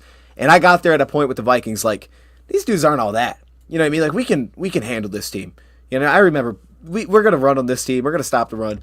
But the big concern that never went away when watching Minnesota, as confident as I got there, was always like, I don't really know how you make the offense how you really disrupt this offense. Like, so much of this is going to be about execution. I don't think there's like a great strategy. I don't think blitzing a ton is a great strategy. I don't think, I think it's really tough to just have like we're going to do this and we're going to throw them all out of sorts. Like, I don't think there's that. So that's the concern. It's kind of like when you play the Rams, like it's kind of hard to figure out what that's going to be unless like their offensive line just can't block. So can our defensive line go to work today? Can we get a pick where someone just covered up really well? It's like, hey, we're in a good spot, but he covered him better than Jefferson did. Can we get a missed throw? Like, so much of this game feels like execution from that side. But the other things I'm very confident on with the trenches. What's my input on Nick Wright hating on the Lions? He's scared. That's what that is. I mean, let's just keep it above. He's scared. He doesn't. You know what I mean? That we beat the Chiefs. They don't want the smoke, dog. So it's like, let's push the Lions down. They're not that good. They're hurting stuff. Yeah, okay. Okay, buddy. You don't want to play us. We get it. You want us to miss playoffs, Super Bowl. You get it. Because you don't want that. I'll tell you what. If there's a team the Chiefs don't want to see in the Super Bowl, we all know who that is. Okay? We all know who that is. I'm just telling you. There is not another team that they would yeah, no, they don't want to see the Lions in the Super Bowl. If there's a team they could pick, they would not pick it. We'd be chosen last. They don't want to see that. But, I'll save this rant. I'll save it for our next preview. I'm going to leave it there, man. I appreciate y'all. I'm going to save it. Okay? We've been on here for 2.5 hours. I want to save this. We're going to be live. I'm going to drop the link one more time. This is our watch party, man. Join us over there. And if you don't want to watch us while we're live during the game, don't even worry about it. We're going to be live probably 30 minutes plus before the game, so you can just join in, kind of like another pregame show, and then we'll get right into the watch party. So click that link. Join us over there. It's almost 7. We'll be live in like 45 minutes, somewhere in that range. Got to hit the inactives as well. But I'm going to leave it there for now. I'm going to take a break, set that up, and then I'll be back on here. Appreciate y'all joining. If you're just joining, roll back, go through the, some of the plays and stuff that we went through, and I will see y'all over there in about 45 minutes. We're out. If you don't join me again, go Lions. And I'll be live on Bleacher Report for the postgame. We out.